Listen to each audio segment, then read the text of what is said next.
below the socioeconomic status levels, you know that students are far more conscious of food costs and grocery costs, and once again, basic necessities and what they cost. This increase towards NSFAS, contrasting it with the increase towards your value-added tax, means that we're going back to square one. So basically what we're saying as students is, for this proposed increase towards NSFAS to be of any value, let it supersede the proposed increase towards VAT. The Odendalsras Magistrate Court has postponed convicted Machabeng Municipality Executive Mayor Thanduxolo Khalipha's application for leave to appeal verdict to the 11th of April. Magistrate Sean Melander indicated that he wants advocate Jerry Marabe, who initiated the application, to be present in court. Khalipha applied for leave to appeal court judgment after he was found guilty on 2 counts of assault and criminal injury. He was sentenced to 5 months imprisonment or 7,000 Rand fine for assaulting his bodyguard. Recent heavy rains in some parts of the Eastern Cape have caused damage to road infrastructure, particularly in rural parts of the province. The Department of Transport has deployed officials and engineers to the affected areas. Some of the worst affected areas are Chris Hani, OR Tambo, Amatol and Alfred Nzo districts, with washed up roads and bridges, making it hard for people to move around. The Department of Transport has cautioned the public to not risk crossing any heavy flowing rivers and low-lying bridges. The department spokesperson Onati Bingose says all the road damages are being attended to. None of the road damage alerts due to the heavy rains have gone unnoticed. Those sent directly to us and those that are circulated on various social media platforms. It is for that reason that we have personnel on the ground ready to quantify so we can be able to respond swiftly. What we have also noticed is the filming of young children trying to get to school crossing dangerous rivers. Sometimes this is done by adults, possibly to draw attention, but we want to call on those adults to rather protect their children, keep them at home until the water subsides, because their lives are too precious for that. The Kremlin says President Vladimir Putin has passed on what it calls information and additional signals on possible ceasefire for Donald Trump at a late-night meeting in Moscow with the American President's special envoy. Putin said while they support the U.S. proposal for a ceasefire in Ukraine, fighting could not be paused until a number of crucial conditions were worked out or clarified. Putin's spokesperson says a phone call between the two presidents is anticipated. The BBC's Vitaly Shevchenko has the details. I think we can make an educated guess on what sort of information Vladimir Putin passed on to Donald Trump based on his remarks about the ceasefire proposals on Ukraine. Vladimir Putin put forward really harsh conditions that Ukraine would find really difficult to accept. Things like no more weapon supplies, no more mobilization of new fighters into the Ukrainian army. So right now, the ball that America, for the past few days, have been saying, the ball that was in Russia's court, I think it's back in Donald Trump's court. Recapping the top story, Eskom says it will release its winter plan in the coming weeks. The power utilities head of power generation, Bheki Nxumalo, says they plan to minimize load shedding this winter season. I'm on Delambara of SFM News headlines at 3:30. In sports this hour, race to host SAF1 Grand Prix builds up. Rashford returns as Tuchel named first England squad, and Ferrari boss Vasseur are confident that Hamilton will settle quickly. More details at 3:30. SAFM 104 to 107 nationwide. My name is Blade Nzimande, Minister of Science, Technology and Innovation.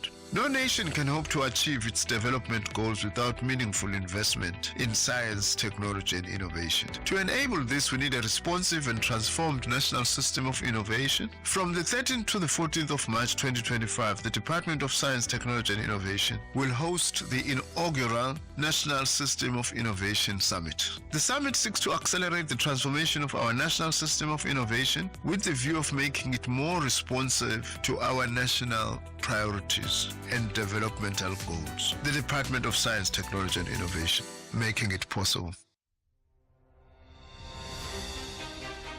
This Human Rights Month, SAFM is deepening a culture of social justice and human rights. It's a time to reflect, engage, and take action for a more just society. From thought-provoking discussions to powerful stories, SAFM is leading the conversations that move us. Because your voice matters, your rights matter, and together we shape a better future. SAFM, leading the conversations that move us. So 5 rands can't buy you a pie and cold drink anymore, and you know that, right? But Outsurance is still committed to saving you big bucks on your car insurance. Get a quote, and if Outsurance can't beat your car insurance premium, ask them for 500 rands in cash. And make that 1,500 rands in cash if you've been claim-free and with the same insurer for 3 years. Get monthly savings on your car insurance or cash in your pocket. SMS out to 30754. That's out to 30754. With Outsurance, you always get something out. A licensed insurer and FSB. T's and C's online.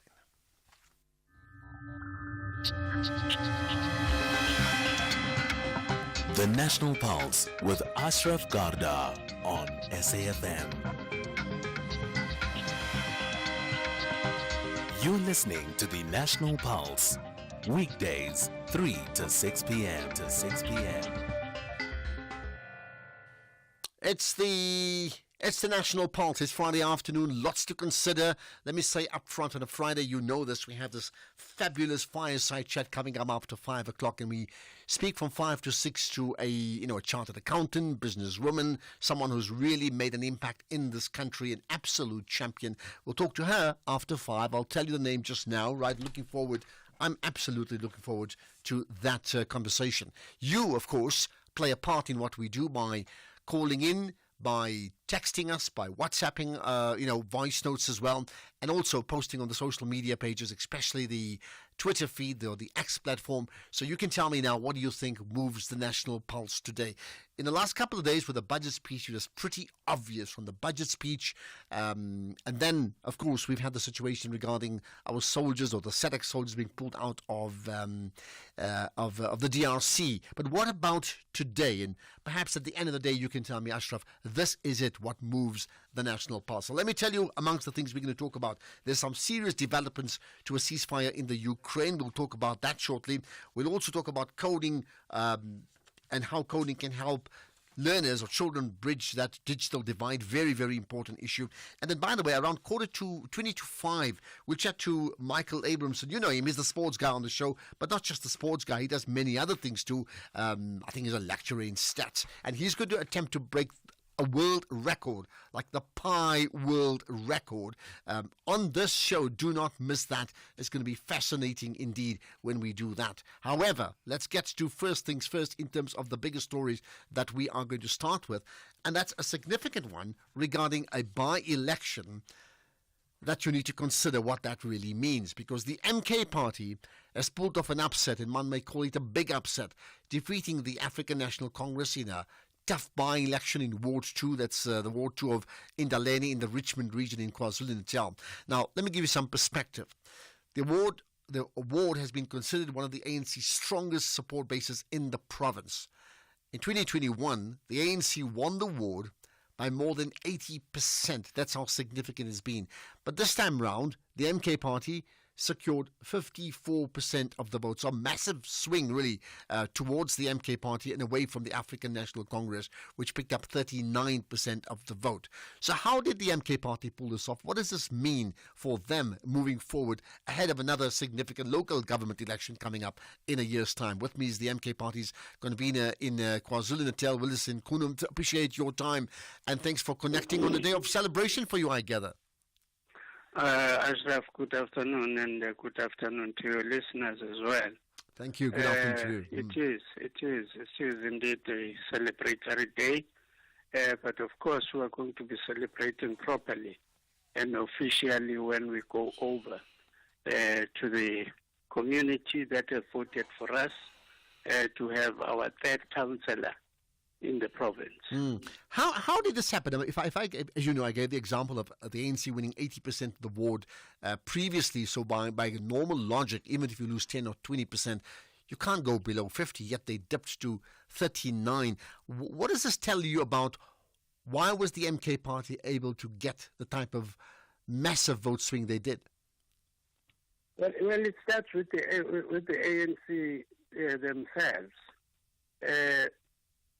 Our belief, our understanding as the MK party is that everybody that has changed to MK Party are hoping for something better due to the failures of the ANC in the communities. So that's where it all starts. But of course, then the party itself did very good work. That's why I was very thankful to the regional leadership of Moses Mabhida, to the local leadership, the sub-regional leadership of Richmond, but also to the appointed members, particularly the organizer and the deputy organizer, but all members of the provincial detachment participated in that election. Our MPLs and MPs were there in their numbers as well, to mobilize people and to conscientize people into voting MK Party. Okay. Now, interesting. I mean, you've done well here. You obviously did very, very well in the May 29 general election, but there's been many results in the KwaZulu-Natal region since that election, by-election results, that is, where the MK Party has not done too well, and you know that, right? There's been a slide which actually has surprised many people. Why then do you think were you able to turn this time round when you have lost other votes in other by-elections in that region? Well, my view is that first and foremost, our candidate selection process was very, very instrumental. It was community-based, and we were able to get the community to identify amongst them a person who had some footprint in community service at the ward. So the person themselves gave us the credibility. But beyond that, the method in which we used to not impose the candidate on the community, to allow them to select their own candidate, also contributed. And finally, I think in the manner in which we were able to educate and teach people about the quality of the candidate that they needed to select, that is taking root, and that goes together with the unity that we fostered in that community amongst leadership. If you look at where we have lost, particularly where we have lost dismally in the past, we have lost because of our own internal challenges. Richmond also did have those internal challenges, internal squabbles, power struggles between leaders, but we were able to pull them together. We had quite a session with their convener and coordinator, but also those members, that unity approach made it possible for those members who selected, who preferred a different candidate when we went to the candidate selection process. Point taken. Would you then say that when the candidate? Okay. Would you then say when it comes to local elections like this that people actually support a candidate over the policy or philosophy of a party? Plays a major role. Policies come second. When people look at the person who is going to represent them, they must resonate with the person, and the person must have been able to prove beyond doubt that they are capable of representing the community. Okay. So it plays a major role. Whether you have got the president, you have got a good name, but if your candidate is not of good quality, people will look at other parties' candidates. And if they see that the party X, when you are party Y, has a better candidate than you, they will choose that candidate, despite your good policies, despite whatever else that is good about you. Okay, point taken. Let's then reflect on this, right? And you've already made the point that you're aware there's been losses in the previous by-elections from the fairly new MK Party, right? And that's because of wrong candidates or infighting, and there has also been infighting, as you've actually just said, right? And therefore, up till today, many people I've spoken to in recent weeks have said, the MK Party had a brilliant election in the general election, but that's it. That's their peak, and the constant infighting and the lack of clear coherence within the party and leadership issues will see its downfall, and we can't see them getting any better. What do you draw from what they may have said and what's come through now? Well, if you look at what happened in Richmond, you just look at our campaign. It was a very vibrant campaign, similar to the campaigns of pre-29 May 2024. The unity, the spirit that was there was very high. So I would say anybody else who criticizes the party of having been deflated may have a point. So what we were reviving is that spirit, and we're hoping that that spirit will carry over into other by-elections as well. Lastly, I mean, so here's the point. How then do you learn the lessons from the Richmond victory and multiply that going into the local election coming up in a year's time? We certainly are taking notes, and we certainly are mastering our art in winning.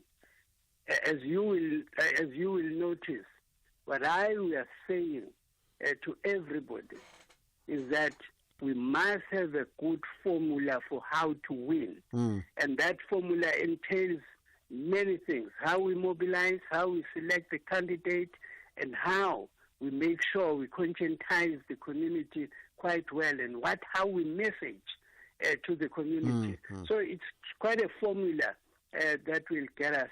And it's a formula every party would want to get their hands on, I'm sure, right? Here's the last thing. I mean, talking about formulas, what for you at this point in time is the biggest shortcoming of the MK party? Oh, well, the biggest one is, of course, internal squabbles. That's my take, and I've made mention of it quite a number of times in all platforms, because internal squabbles lead to the destabilization of the party, but it also leads to despondency of voters in respect of the party. People do not trust a party that is seemingly at loggerhead within itself. People are not going to trust that. All right. And that is the problem that I worry about more. Well, I'm sure everybody else would think the same about their own parties too, the internal squabbles. Let's leave it at that. But for now, it's certainly a time for the MK party to revel in your victory, upstaging the African National Congress in the Richmond area, in a ward in that area of Ward 2, in fact, where the ANC won 80% of the vote before, and that's dropped down to 39%, with the MK party winning 54%. So, Willis Mkhunu, thank you for your time. MK party convener in that KwaZulu-Natal region. Right, what do you make of that? Because, I mean, there are signs and there are posts every single day, with different people, parties saying different things, GNU people saying different things, and everything points to what may possibly happen in that election, and the local government election, in a year's time. Well, there you are. This is the National Pulse. So you tell me, what does your pulse tell you right now? CFI, a global leader in online trading, is now in South Africa. Access 15,000 plus instruments, currencies, stocks, metals, crypto CFDs, indices, futures, and more on world-class platforms. Enjoy zero pip spreads, no commission fees, and 24/7 support for confident trading. Visit cfi.trade for a secure, transparent trading experience. Don't miss the National Pulse with Ashraf Garda, Tuesdays at 16:45. Proudly sponsored by CFI. CFI Financial, an authorized financial services provider. T's and C's apply. Whether it is a CCMA referral, problems with a mechanic, or unfair blacklisting, Clientele legal plans are affordable, and you receive up to 670,000 rands worth of legal services per year. We cover civil, criminal, and labor-related matters. Our legal team will be your support 24 hours a day. SMS SAFM to 32195. That's SAFM to 32195. Clientele General is an authorized FSP and a licensed non-life insurer. T's and C's online. Standard rates apply. Honey, what are you doing? I'm stretching for tonight. I thought you're not dancing at bachelorette parties anymore. Baby, we need the money to put Johnny through matric mos. And what's the police uniform for? The clients feel safer when I wear it. No, man, just sell your bucky to We Buy Cars. They give the best prices and they pay you within minutes. Okay, but can I just go and dance one more time, please? You know how much I love it. No, the buyer's already on his way here. Wow, okay. Strapped for cash? Just sell your vehicle to We Buy Cars. The easiest way to sell your car by far.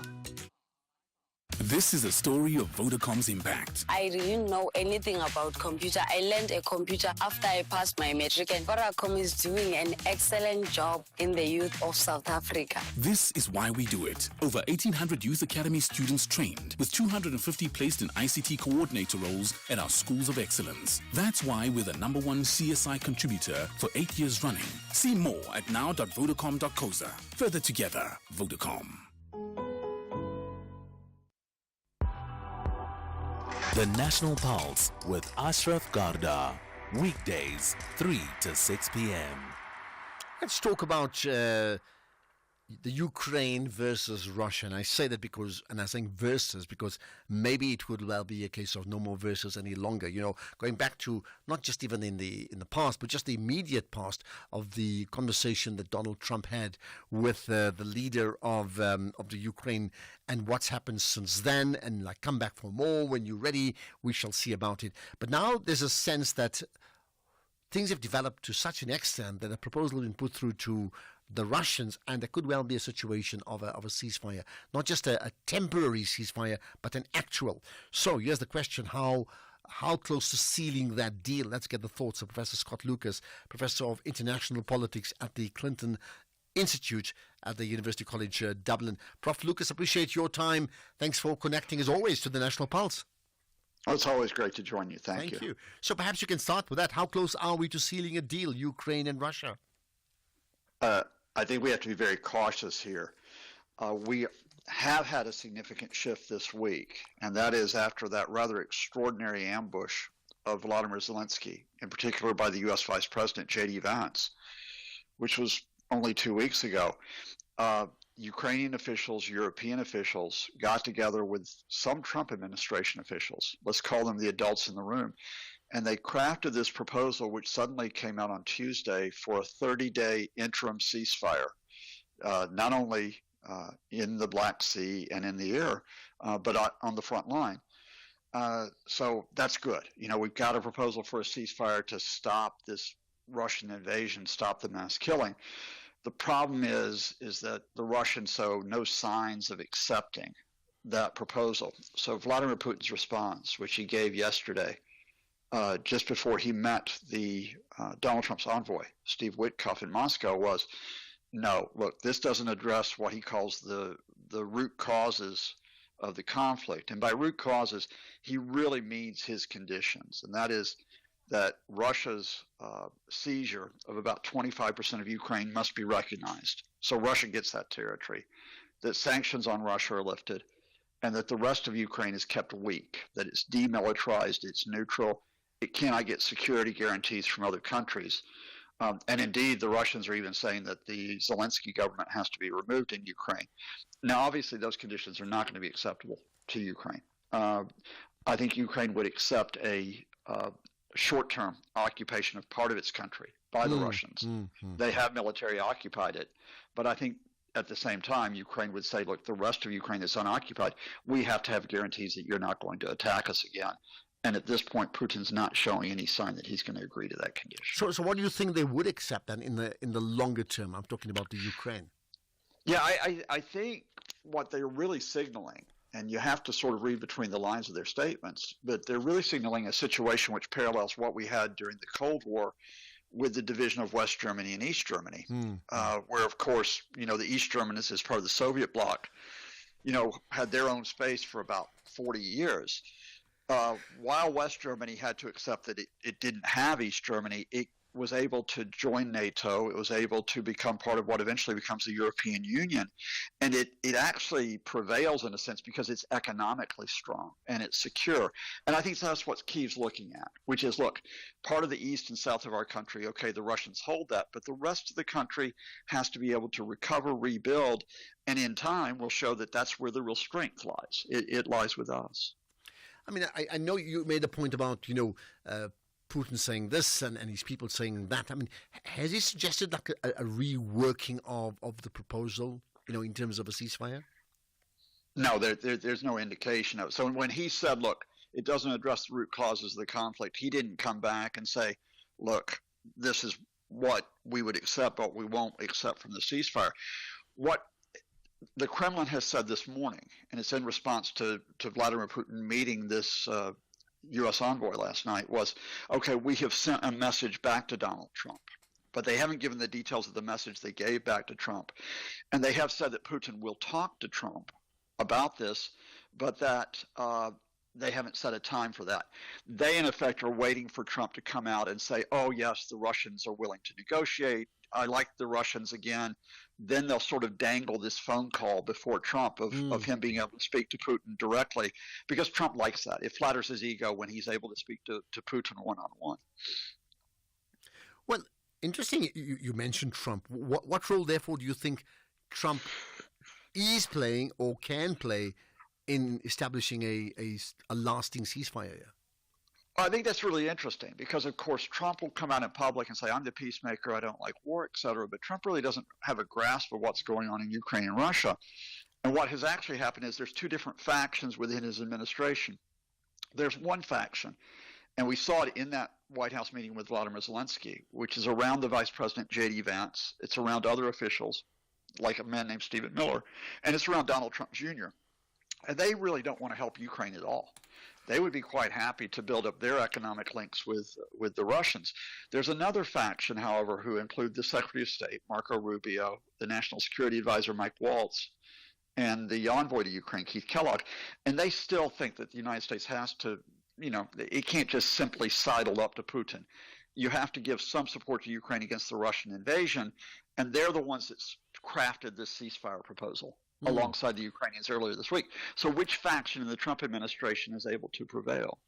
So here's the last thing. We started by talking about the U.S. Vice President Vance effectively ambushing the leader of the Ukraine, right? What has been the impact of that ambush on the Ukrainian leader? And remember, he was effectively shown the door of the White House thereafter, right? Yeah. So what has been the effect of that? And more importantly, the effect of that in terms of either that accelerating a ceasefire or shifting the parties further apart? I think the real effect was actually not just on Zelensky, it was on the Europeans. You have to remember that Zelensky visit came at the end of a week when Emmanuel Macron was in Washington. Then Keir Starmer dangling that invitation to Donald Trump from King Charles to come visit. He was in Washington. That was all part of a coordinated plan, which was to get the Trump administration to provide a security guarantee for Ukraine, backing up Europeans who might actually provide troops in western Ukraine to protect facilities. Now, that all went wrong with what happened in the White House with Zelensky, but within 72 hours, Europe had stepped up and said, okay, we are going to set up a plan to provide military aid to Ukraine with public and private capital. We're going to talk more about these security guarantees, and we're going to create an alternative to the direct U.S.-Russia talks. And their ability to work with Ukraine meant they could go back to the Trump administration officials and say, all right, let's talk about what we can achieve here. So I think it's really important not to think of this as just U.S. and Russia, but to realize that while Ukraine is there, the Europeans are playing a significant role as well. So when we talk about how Russia responds to this ceasefire proposal, will Europe be able to work with Ukraine to keep the Trump administration from just simply supporting Putin? Will they keep Trump's ego from suddenly unsettling things? It makes it harder for us to analyze it. Yeah. But I think it's a much richer situation that we're in, where there is this space, this hope that Russia's invasion will not just simply be accepted and that there will be some deal to protect Ukrainian security. Okay, so I want to ask you the yes-no answer to that, Will, right now, because I think things develop so much. Every hour, you never know what's going to happen. Prof. Scott Lucas, perhaps another chat sometime down the line, Professor of International Politics at the Clinton Institute at the University College in Dublin. Much appreciate your time here on the National Pulse, but you can respond as well. I know some people want to talk about it, and I will get your calls on Russia, Ukraine, and the impact that it has for the world. Let's get the news headlines now. Here's Ondela Mbana. Thank you, Ashraf. In the news headlines, Finance Minister Enoch Godongwana says VAT increases may not be the ideal measure, but it is an attempt to bring much needed improvement in the delivery of frontline services like health and education. Eskom says it will release its winter plan in the coming weeks. The Power Utilities head of power generation says they plan to minimize load shedding in this winter season.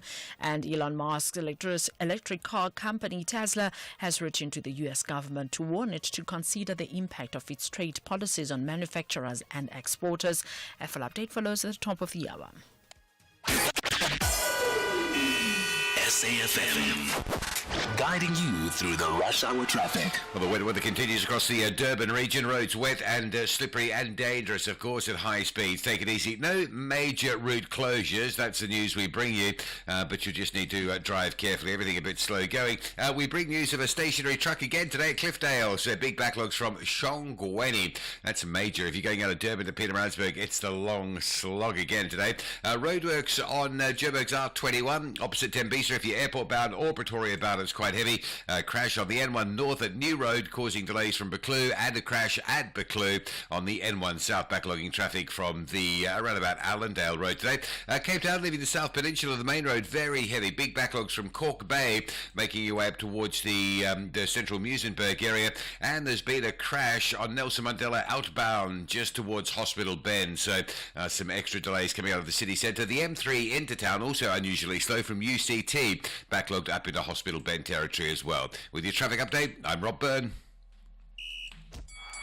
This is SAFM Sports with Tumi Nkgapele.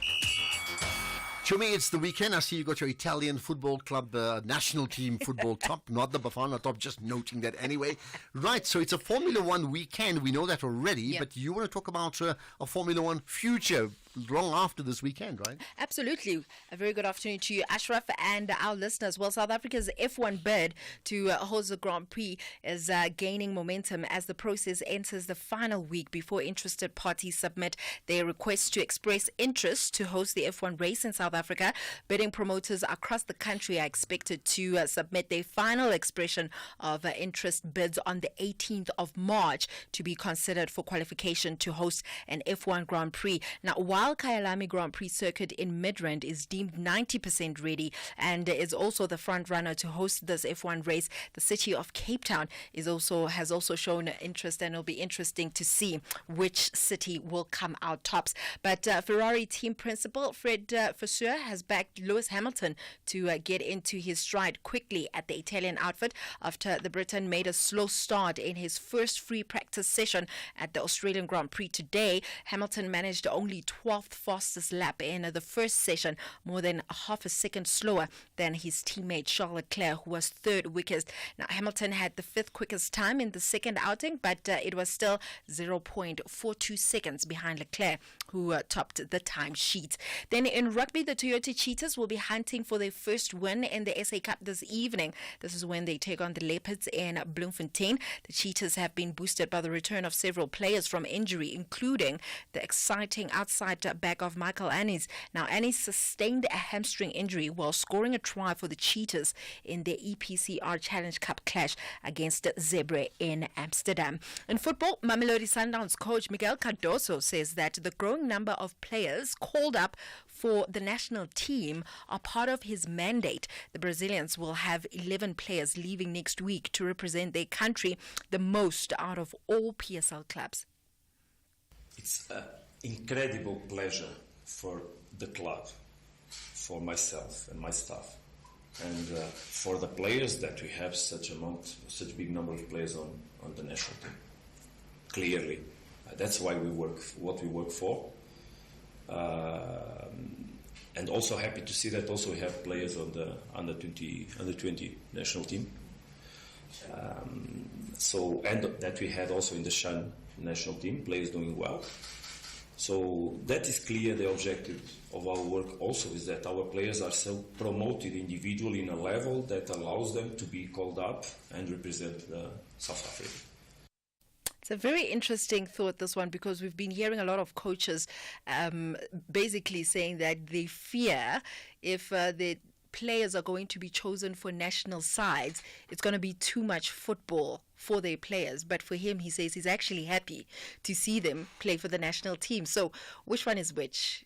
What do you think? It's a classic club versus country. I mean, my thought is that when a youngster's breaking into the national team, then the coaches want them to play because it shows that they've had an excellent season. It's like, look at you, now you're being rewarded. So more of the same, you'll even play more for the team, which means you'll help your club better. When they're very established, clubs are just too happy to pull the players out because they've got nothing to achieve besides like important, say, if it's a World Cup qualifier, friendlies, they're not interested unless they're playing for the actual tournaments, right? So then they tend to pull them out. I think the number one man doing that was Alex Ferguson. Yeah. Every reason to pull his players up. But what do you think? Club I think for me, in terms of the players, every single player has their own set goals in their career as a whole. And I think it depends on an individual. If you feel like, listen, I want to achieve this on club level and also on the national level. But besides that, I would not expect a coach to be worried if you see your players being chosen for national team, because it means that you're doing the right thing. Okay, That's maybe. my thoughts. I do think too many players get injured at international level. That's where clubs who pay their salaries get very, very worried. And here's the last thing. I think there are too many international matches anyway, and there are too many tournaments away from clubs, which is another big conversation for another time. Absolutely. Well, still staying with Sundowns, former Bafana great Siyabonga Nomvete has praised striker Peter Shalulile, who's edging closer to Nomvete's record of 129 goals. Shalulile scored his 100th goal for Sundowns earlier this week during the 2-0 win over AmaZulu and is now on 127 goals, just 2 goals shy of equaling Nomvete's record. I will say nothing it will stop that because he's a hard worker. You know, he's been pushing so hard. He's been fighting to be successful in this country. Remember, he's not a South African player, number one. He's a foreign player. But as much as he performed, I believe, because anywhere you go, even me too, if I go to Europe, I'm a foreigner myself, you know. I need to perform and leave my name big there. But I won't complain, you know, and he's doing well at Sundowns. Whatever things it's happened, it will happen. I can't stop that because I'm a football myself, and he had a lot of opportunities to do whatever he thinks. And he's still young. He can continue and go further and further and further up until someone will come and break another record. That said, it is a wrap from my side for now. I'll have more in the next hour. Okay, perfect. We'll have, certainly more sport in an hour. Andile, the CEO of a multinational corporation, is driving home with his daughter. Dad, why is the tooth fairy so stingy? Stingy? Well, she makes sure everyone gets something. Does everyone at your company get something? Yes, they're covered by Old Mutual Corporate's employee benefits. Even Abdul. Of course, he gets retirement benefits. And Sisampo on that big machine. She gets group risk cover if that big machine hurts her. Wow, that's amazing, Dad. Visit oldmutual.co.za/employee benefits and go from questions to solutions for your employees with Old Mutual Corporate. Old Mutual Life Assurance Company SA Limited is a licensed FSP and life insurer. T's and C's apply. The Red Bulls are searching for a special key to get to the top 4. Meanwhile, the Black and Yellows are navigating a path to enter the top half. This is the Bundesliga. Football as it's meant to be. Experience the spectacular battle of German football. RB Leipzig versus Borussia Dortmund. This Saturday, 15 March at 7:30 p.m. Live on SABC Sport on DTT Channel 4. Also, available at your fingertips on SABC Plus. Proudly brought to you by SABC Sport. For the love of the game. Day 15. Location undisclosed. Mood, brave. Music, Eye of the Tiger. Dear Diary, it's been 2 weeks of epic challenges against some of the most memorable and epic Survivor contestants. I have endured some harsh weather conditions, unbelievable drama, and these fire tokens have given me and the other contestants a second chance to stay in the game. Food. I feast on the defeat of my enemies. Vumi over there is busy planning and scheming, thinking that he can get me off the island. Never mind though. I will win this and take home $2 million. We're gonna be rich, Papa. Rich Goopy Wanapolani, are you doing that thing again? Come and get your dinner, Mr. Fake Diary Sessions. We're now on Survivor. Oh, the world will fall. Catch Survivor Season 40, Winners at War, Thursdays at 6 p.m. Starts 27 February on S3. Open up. S3.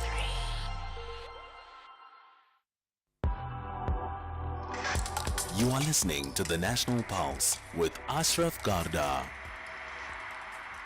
Okay, how much do you know about coding and what that means and how important is it and how that can give you an edge? I mean, all of that is critically important. And to talk to us about just that, we're going to chat now to the founder of Code in Ghana. That's Noluvuyo Gadu. Noluvuyo, appreciate your time. Welcome to the National Pulse.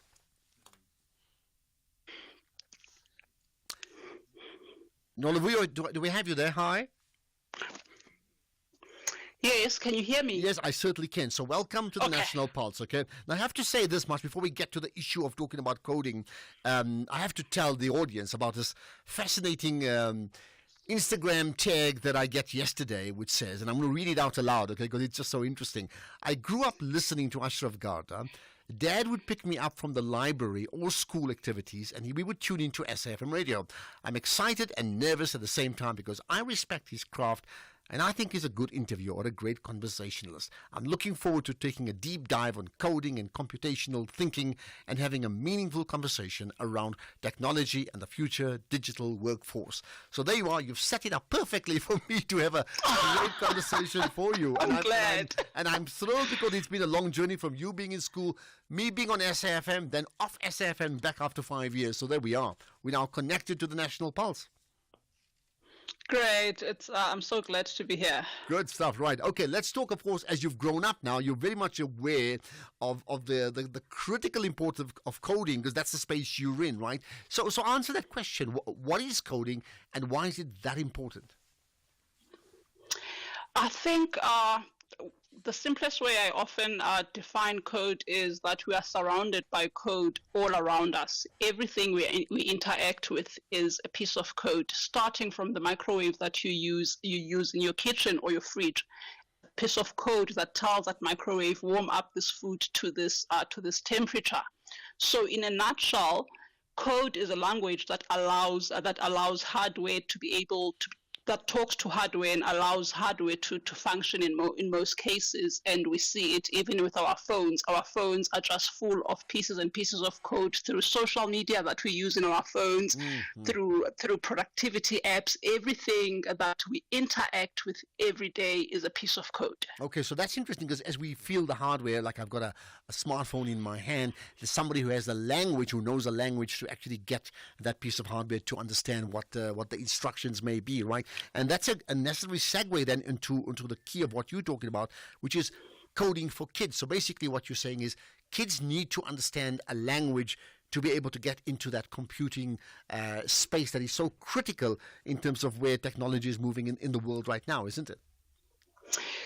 Yes, and I always say before coding is the foundation of computational thinking, because computers think computationally, and how we introduce kids to coding is embedding the principles of computational thinking, such as pattern recognition, algorithms, and one would say kids are too young to understand algorithms.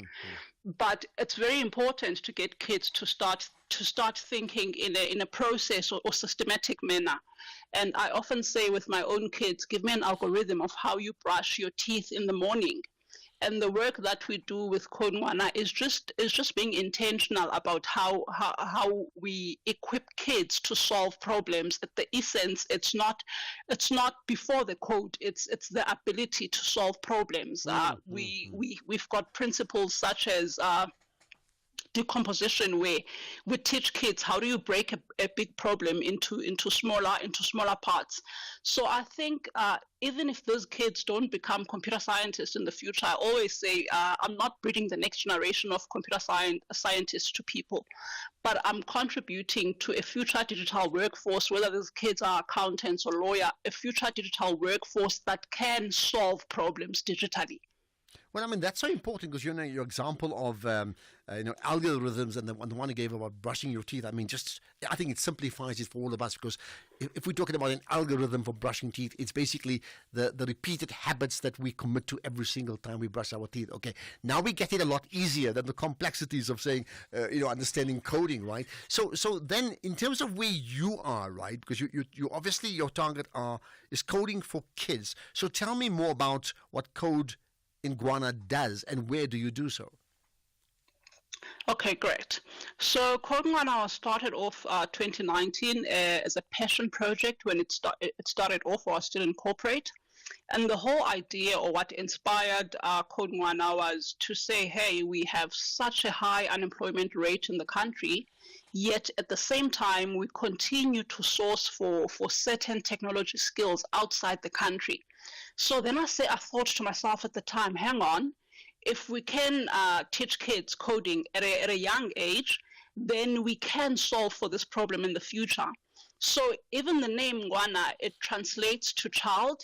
We're very intentional about the focus being the African child, and where we operate or who we partner with NGOs that do have infrastructure, computer labs that are donated, and we plug into an infrastructure that exists, and we teach coding in those NGOs. We're mainly based in Joburg.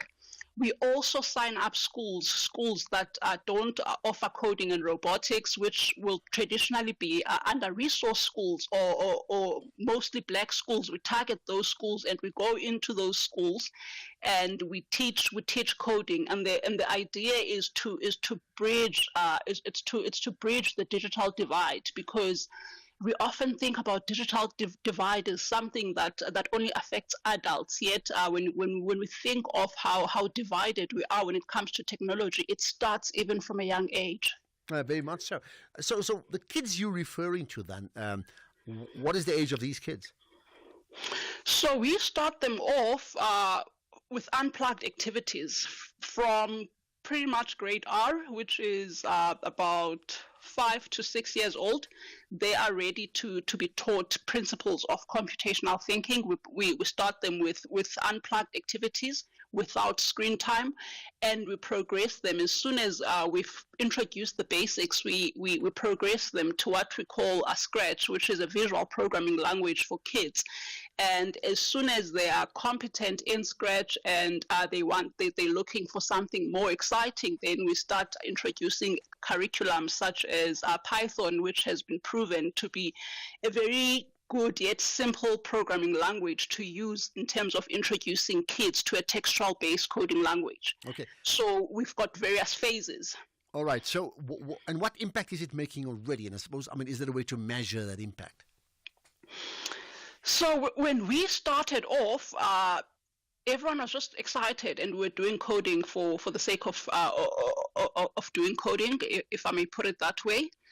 And we've made quite exciting advancements or discoveries where we say, hang on, South Africa has a lot of educational challenges, such as kids not being able to read for meaning till they get to the age of 10, and now you want to introduce the complexity of coding into all of this.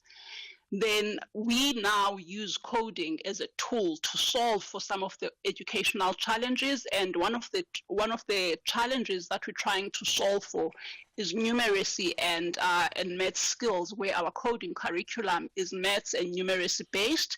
We are currently doing a pilot study in terms of what the impact looks like with UCT, and hopefully in the next few months we should have research-based facts in terms Okay. of what the actual impact is on the ground. Well, I look forward to reading about all those facts. I think it's that important, right? Well, look, I'll tell you what, well done on what you do. I think the work is fantastic. And, let's just go full circle from you being the kid listening to the show and now effectively investing in other kids in the coding space. I suppose we look forward to those kids being all grown up one day, being on channels and radio stations like SAFM to say, hold it, you know what? I've been inspired by the work of Noluvuyo, and this is where I am. And now I'm the champion in my space. So that would be fabulous. Thank you so much. Thank you. There we are. Right, that's Noluvuyo Gwadu, who's the founder of Code Nwana. There we are. Fascinating. And I thought we'll try and post some of that on our social media pages too. This is the National Pulse. Whether it is a CCMA referral, problems with a mechanic, or unfair blacklisting, Clientele legal plans are affordable, and you receive up to 670,000 rands worth of legal services per year. We cover civil, criminal, and labor-related matters. Our legal team will be your support 24 hours a day. SMS SAFM to 32195. That's SAFM to 32195. Clientele General is an authorized FSP and a licensed non-life insurer. T's and C's online. Standard rates apply. First touch ladies have a tough assignment to demonstrate the importance of a good first touch. Meanwhile, TS Galaxy Queens refuse to settle for anything less than 3 points. This is the Hollywood Bet Super League.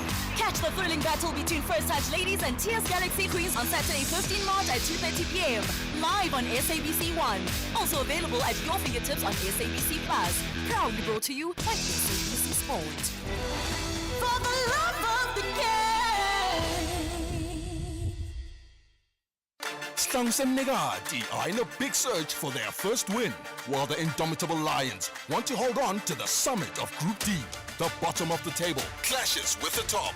This is the FIFA World Cup 2026 African qualifier. Experience the joy of African football. Eswatini versus Cameroon. This Wednesday, 19 March at 6 p.m. Live on SABC Sport on DTT Channel 4. Also available at your fingertips on SABC Plus. Proudly brought to you by SABC Sport. For the love of the game.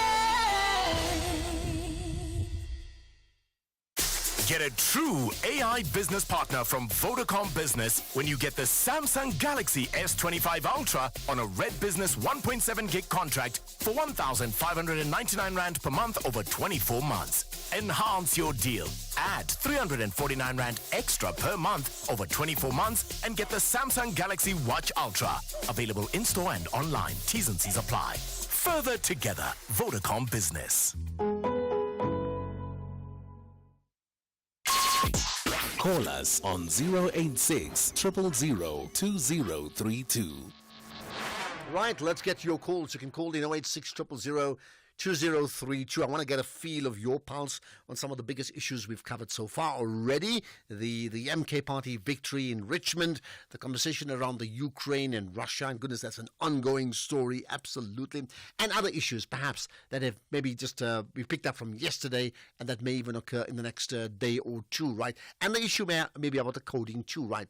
So to WhatsApp as well, you've got the option to text or voice note 0614 104 107, and do tweet as well. Use the hashtag The National Pulse and then tag SFM Radio and myself. Let me just tell you very quickly, we've got this fabulous guest coming up after 5 in the fireside chat, and it's Nonkululeko Khobodo. You probably know her, CEO of Awaken Global, and once with the financial firm, auditing firm of Sizwe in Saluba, Nonkululeko. All that was years ago, but we're going to chat to her as part of the fireside chat. And then Michael Abramson is going to attempt to break a world record. And it's not sports, it's all about the mind and numbers in about 45 minutes time. So listen out for that. Right, let's get to some of your thoughts. Ashraf, the saying goes, you get what you ask for, you reap what you sow. And look now, the people of KwaZulu-Natal, they can see the province is going down. That KwaZulu-Natal is going down. The floods is taking place there, the unrest. It's because they're putting their faith in the wrong people. How can you vote for MK Party when you know Jacob Zuma is the leader? Look what Jacob Zuma did to South Africa, he's going to do to KwaZulu-Natal. And he's the only one that's laughing to the bank, Vince Cape Town. Thanks for that, Vince. I wonder whether others would agree with Vince to say, how can you actually invest in Jacob Zuma, considering, as Vince has said, what he's done to South Africa? And he'll do the same thing in KZN. You agree with it? Hey, good afternoon, Ashraf. It's Sandile here in KZN. Ashraf, I think Comrade Willis is not actually telling what it is, the truth. I think we need to thank the comrades in Richmond who were able to rise above their differences and put the organization first. So it is them who actually made us to win that by-election, not the leadership of the MK party. Thank you. Bye. But then maybe that's what he said. He said he actually agreed that there were differences, and he said it even at the very end. And he said, in this case here, we chose the right person. We were able to put aside our differences and make things happen. And we see the results, and perhaps that's a template for future elections too. This is just the beginning of the end for the ANC in KZN, and it's going to be a bloodbath next year. Not that the MK party is going to do anything for the people anyway, that the ANC has not done. So they are going to be stealing and just causing havoc. It's the end of the ANC in KZN. Thanks, Ashraf. Thabo Mitrand. It's interesting how many people think of the end of the ANC in KZN. Really? Why would you think so? Don't you think it's just a blip? And I mean, they are having their own revival and plans to hold on to the elections, the general election. Are you not seeing signs of that revival coming through from the ANC or not? Good afternoon, Ashraf. This is Makwara Chinyazo from Peando. You know, Ashraf, I totally agree with Putin for setting up his own terms and conditions for the ceasefire, because Zelensky did the same under Biden administration. He was not willing to talk peace. Instead, he was busy begging for more military support from the United States, hoping that he would defeat Russia on the battlefield. Now that the will has turned against him because of Trump administration, you know, he's feeling the heat. You know, he's now willing to talk the peace. But unfortunately, Putin has the right to set up his own terms and conditions by demanding that the whole of Ukrainian administration under Zelensky and Zelensky himself should resign. You know, and those sanctions were not unnecessary. This war could have been avoided, but because of arrogance of Zelensky, he chose to sacrifice this. Okay, got that. Really try and keep those WhatsApps to 30 seconds. I mean, some of them are just far too long, really. 30 seconds, please, right? Good afternoon, Ashraf. Ashraf, people must stop playing with other people's emotions and suffering. What is happening in KZN is very painful, and it's nature. It has got nothing to do with Zuma. It has got nothing to do with politics.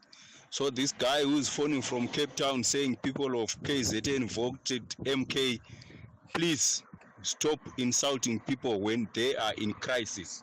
This is nature. It has got nothing to do with Zuma. It has got nothing with politics. It's nature. Please. Thanks. James Johannesburg. And here's another on the Ukraine war. Hi there, this is Peter from Durban. Look, as much as I'm not a fan of Trump, I do think that he's handling the Russia-Ukraine situation quite well. I mean, the only other option would be if there was another president in charge that was pro-Ukraine. There would be a war between Ukraine and Russia, and it would be worse than what it is at the moment. You know, it's not great. It's terrible, but it would be much worse. And I think Ukraine might have played their hand a little too hard trying to get NATO membership. I mean, there's that clause, if you attack a NATO country, you attack all NATO countries, and there would have to be a war. So, I mean, you've got to be careful being on the border of Russia. And, you know, I think cooler heads will prevail, hopefully.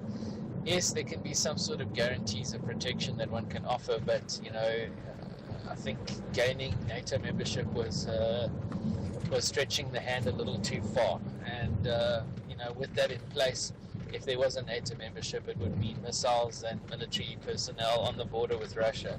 And that could certainly have escalated matters further. So I think that, you know, moving forward, hopefully deals can be struck and we can all move on.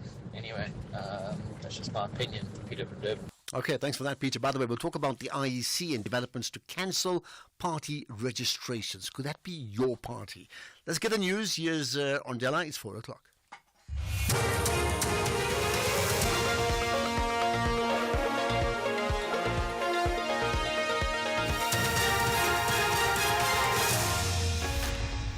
Thank you, Ashraf. And the top stories: Godongwana defends VAT increase and Eskom to release its winter plan for SAFM News. I am Ondela Mbana and a very good afternoon.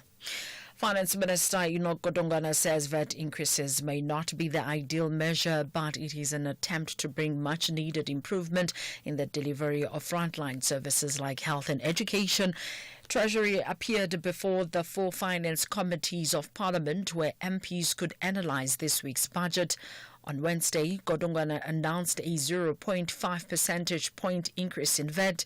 This after the budget tabling was postponed last month due to unhappiness within the Government of National Unity Partners over a proposed 2 percentage point VAT increase. Godongwana told MPs that the VAT increase is necessitated by the need to improve social services such as health for the poor. The health budget has been so eroded, as I indicated, that the accruals amount to 21 billion. If all of us here as honorable members, we care about these poor communities whose services have been eroded, it's going to be important that irrespective of where we stand on a number of things, we keep our eyes on the ball. Eskom says it will release its winter plan in the coming weeks. The Power Utilities head of power generation, Bheki Nxumalo, says they plan to minimize rolling blackouts this winter season.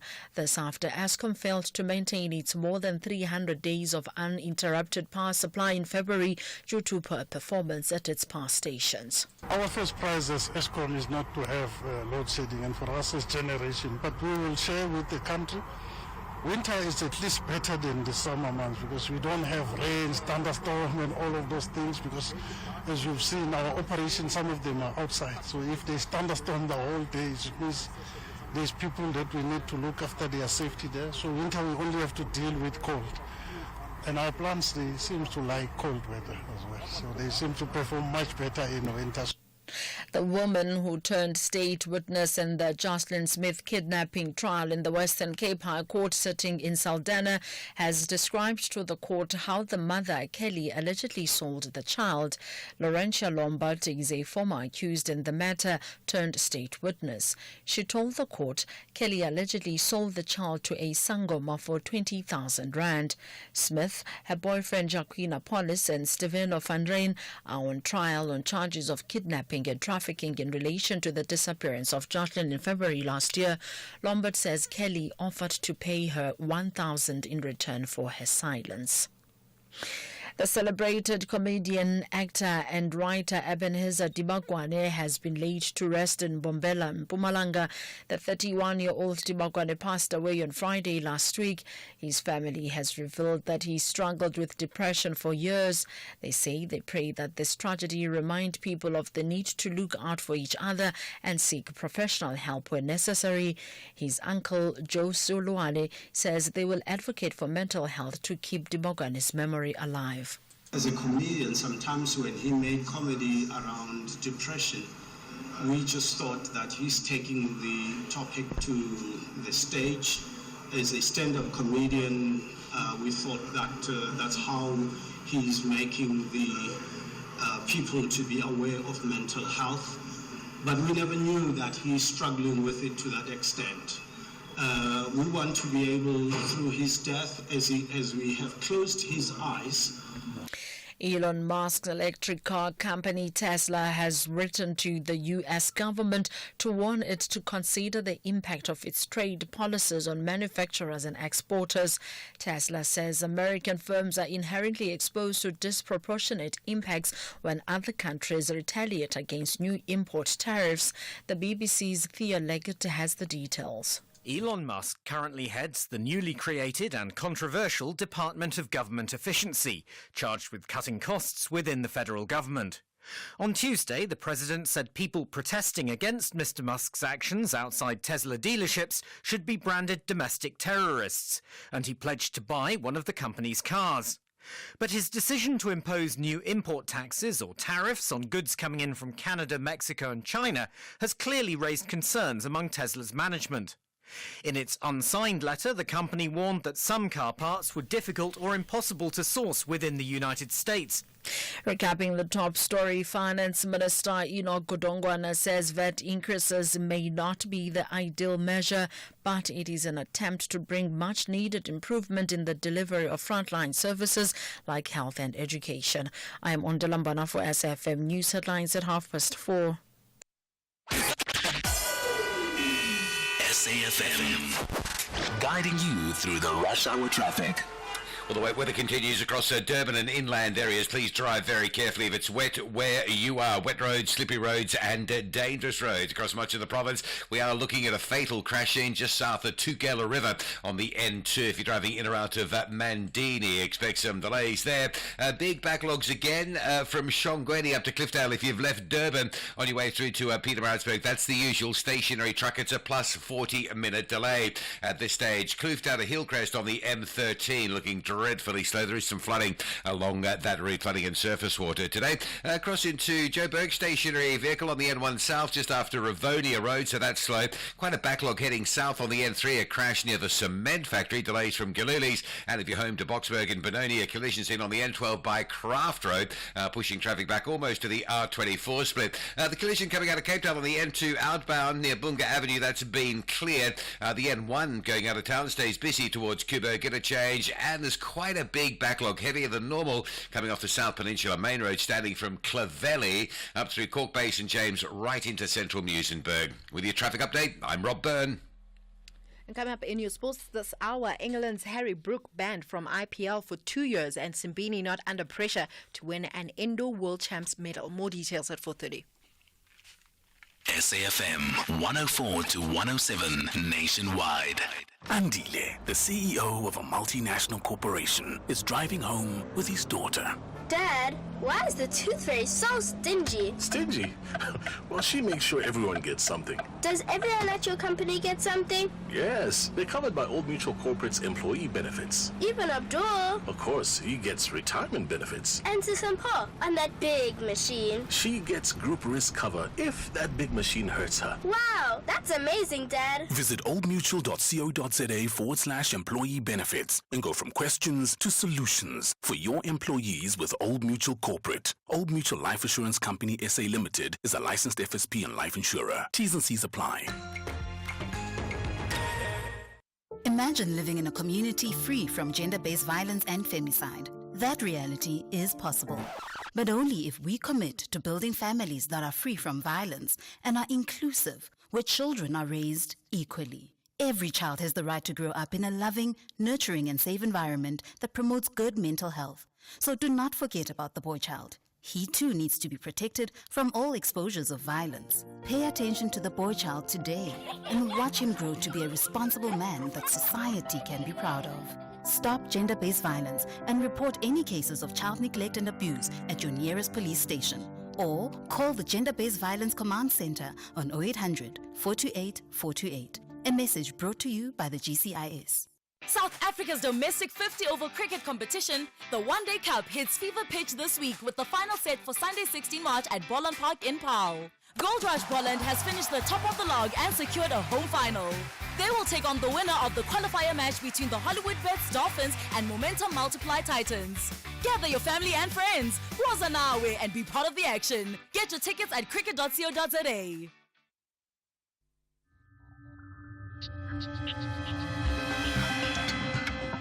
The National Pulse with Ashraf Garda on SAFM. You're listening to the National Pulse, weekdays 3 to 6 p.m.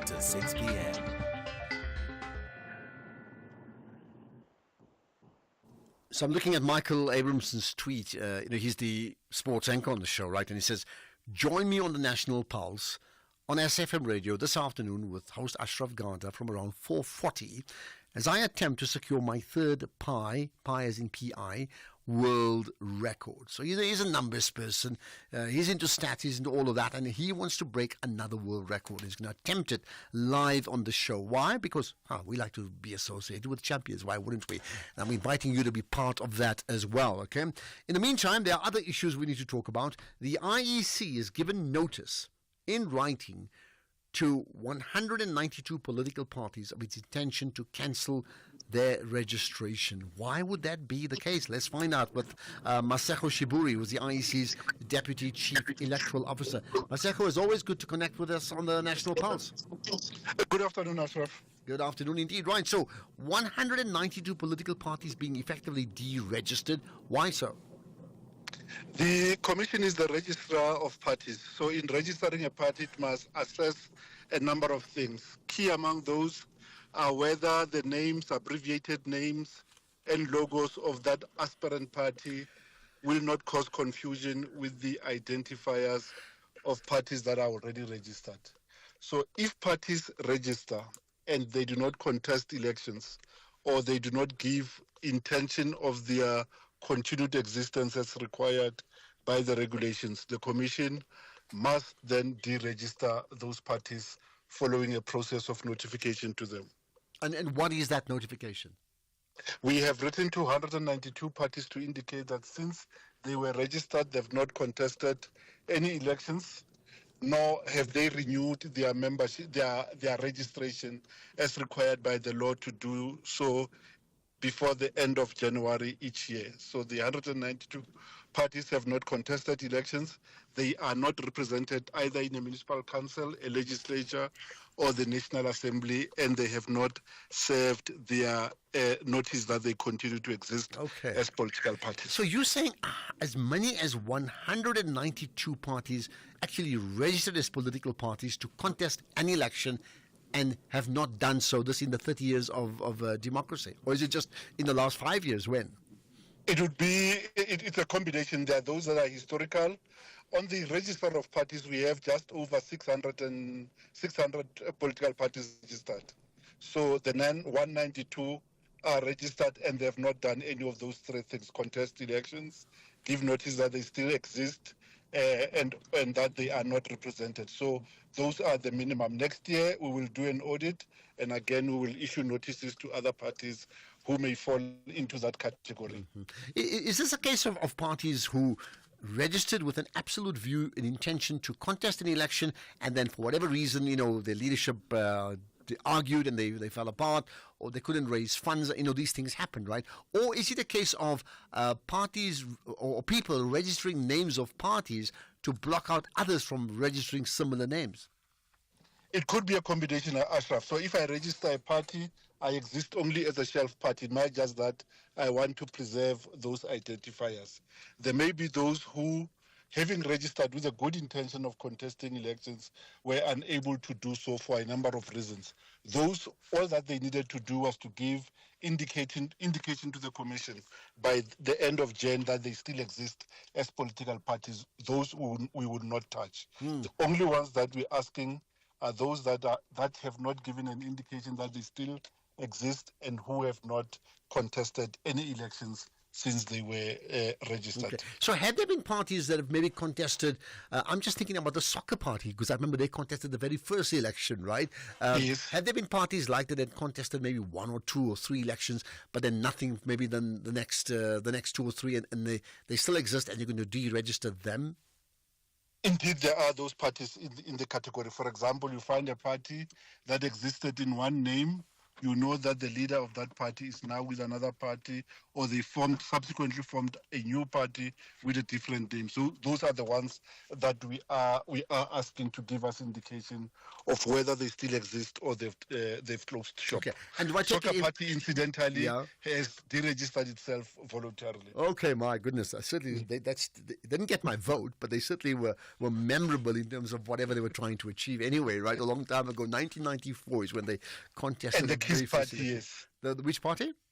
The KISS Party. I remember that. I remember that too. Yeah. It didn't translate into votes, right? Do I take it if these parties then do not respond to you? Because, you're quite right. It's possible they don't even have an office. Well, they probably shouldn't have one, right? If they don't respond, you would just deregister them anyway, right? after giving them a process of fair administrative process, if they don't come to the commission after the 24th of March, the commission will have no choice but to cancel their registrations in terms of Regulation 17 of the registration on political Is there any chance that a party that's not that has been registered, that has not contested any election, comes back to you and says, actually, we want to continue being registered, and then you would agree with them, or do they need to motivate why? I think they would need to motivate because there's a requirement, a positive obligation on them to give notice that they continue to exist. And that is simple. So if they have not done that, the commission would assume that they no longer exist. And now it's an opportunity for them, almost last opportunity, to make a compelling case why their registration must not be cancelled. Okay. Here's the last thing. So a party registers, then gets deregistered, and I then decide I want to pick form a party and use the name of, the KISS party, because you brought it up, right? Can that still be done? If they are still on the register, yes, they must just give us a notice of their new leadership structure and update their contact details. Those one we will resuscitate as a political party. But what I'm talking about is they get deregistered, okay? Yes. Then now I want to form a new party, but I like that name that's been deregistered. Would I be allowed to use that name? Indeed, you will be because it will no longer appear on our register, so it is no longer protected. So if you deregister a party, it loses the protection from us. The purpose of registering a party, key among one, is that once you've registered a party, certain benefits accrue to the registration. Their name is protected, their logo is protected. Once their registration is cancelled, that name, those logos or combination may be used by another party because there is no other party registered in those identifiers. I'd be very interested to see, and maybe let us know after that deadline what happens. I mean, who's actually approached you to say, please hold on, we've got plans. I want to know what that is, right? Masego Shiburi, appreciate your time. This is fascinating. The IEC's Deputy Chief Electoral Officer. But the bottom line, if you are one of those 192 parties that tends to lose your party registration to contest in any election in South Africa, you've got like just about a week or two to do so. So contact the IEC and do so urgently. But if you're doing that, then seriously, what's your plan? We need to know, okay? Because this is the National Pulse. Whether it is a CCMA referral, problems with a mechanic, or unfair blacklisting, Clientele legal plans are affordable, and you receive up to 670,000 rands worth of legal services per year. We cover civil, criminal, and labor-related matters. Our legal team will be your support 24 hours a day. SMS SAFM to 32195. That's SAFM to 32195. Clientele General is an authorized FSP and a licensed non-life insurer. T's and C's online. Standard rates apply. Copperbelt ladies and Durban ladies both want to collect maximum points in the early days of the season. Who will dominate this 90 minutes? Limpopo or KZN? This is the Hollywood Bet Super League. Catch Mzansi Queens of the beautiful game. Copperbelt ladies versus Durban ladies on Saturday 15 March at 11:30 a.m. Live on SABC Sport on DTT Channel 4. Also available at your fingertips on SABC Plus. Proudly brought to you by SABC Sport. For the love of the game.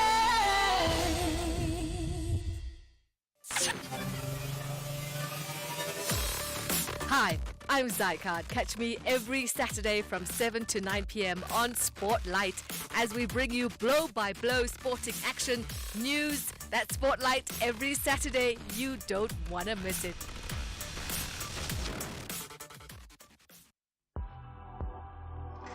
Ashraf Garda on SAFM.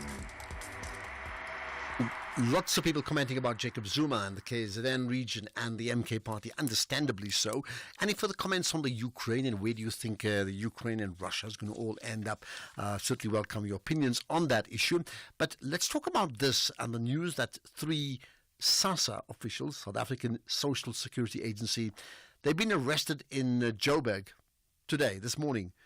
And why? In connection with a multi-million rand fraud case. Now, these are officials. We better find out more about it with Paseka Letsatsi, who's the SASSA head of communications. Thanks for connecting to the National Pulse, Paseka. Good afternoon and thanks for having me. Okay, this is a very disturbing story. Tell us more.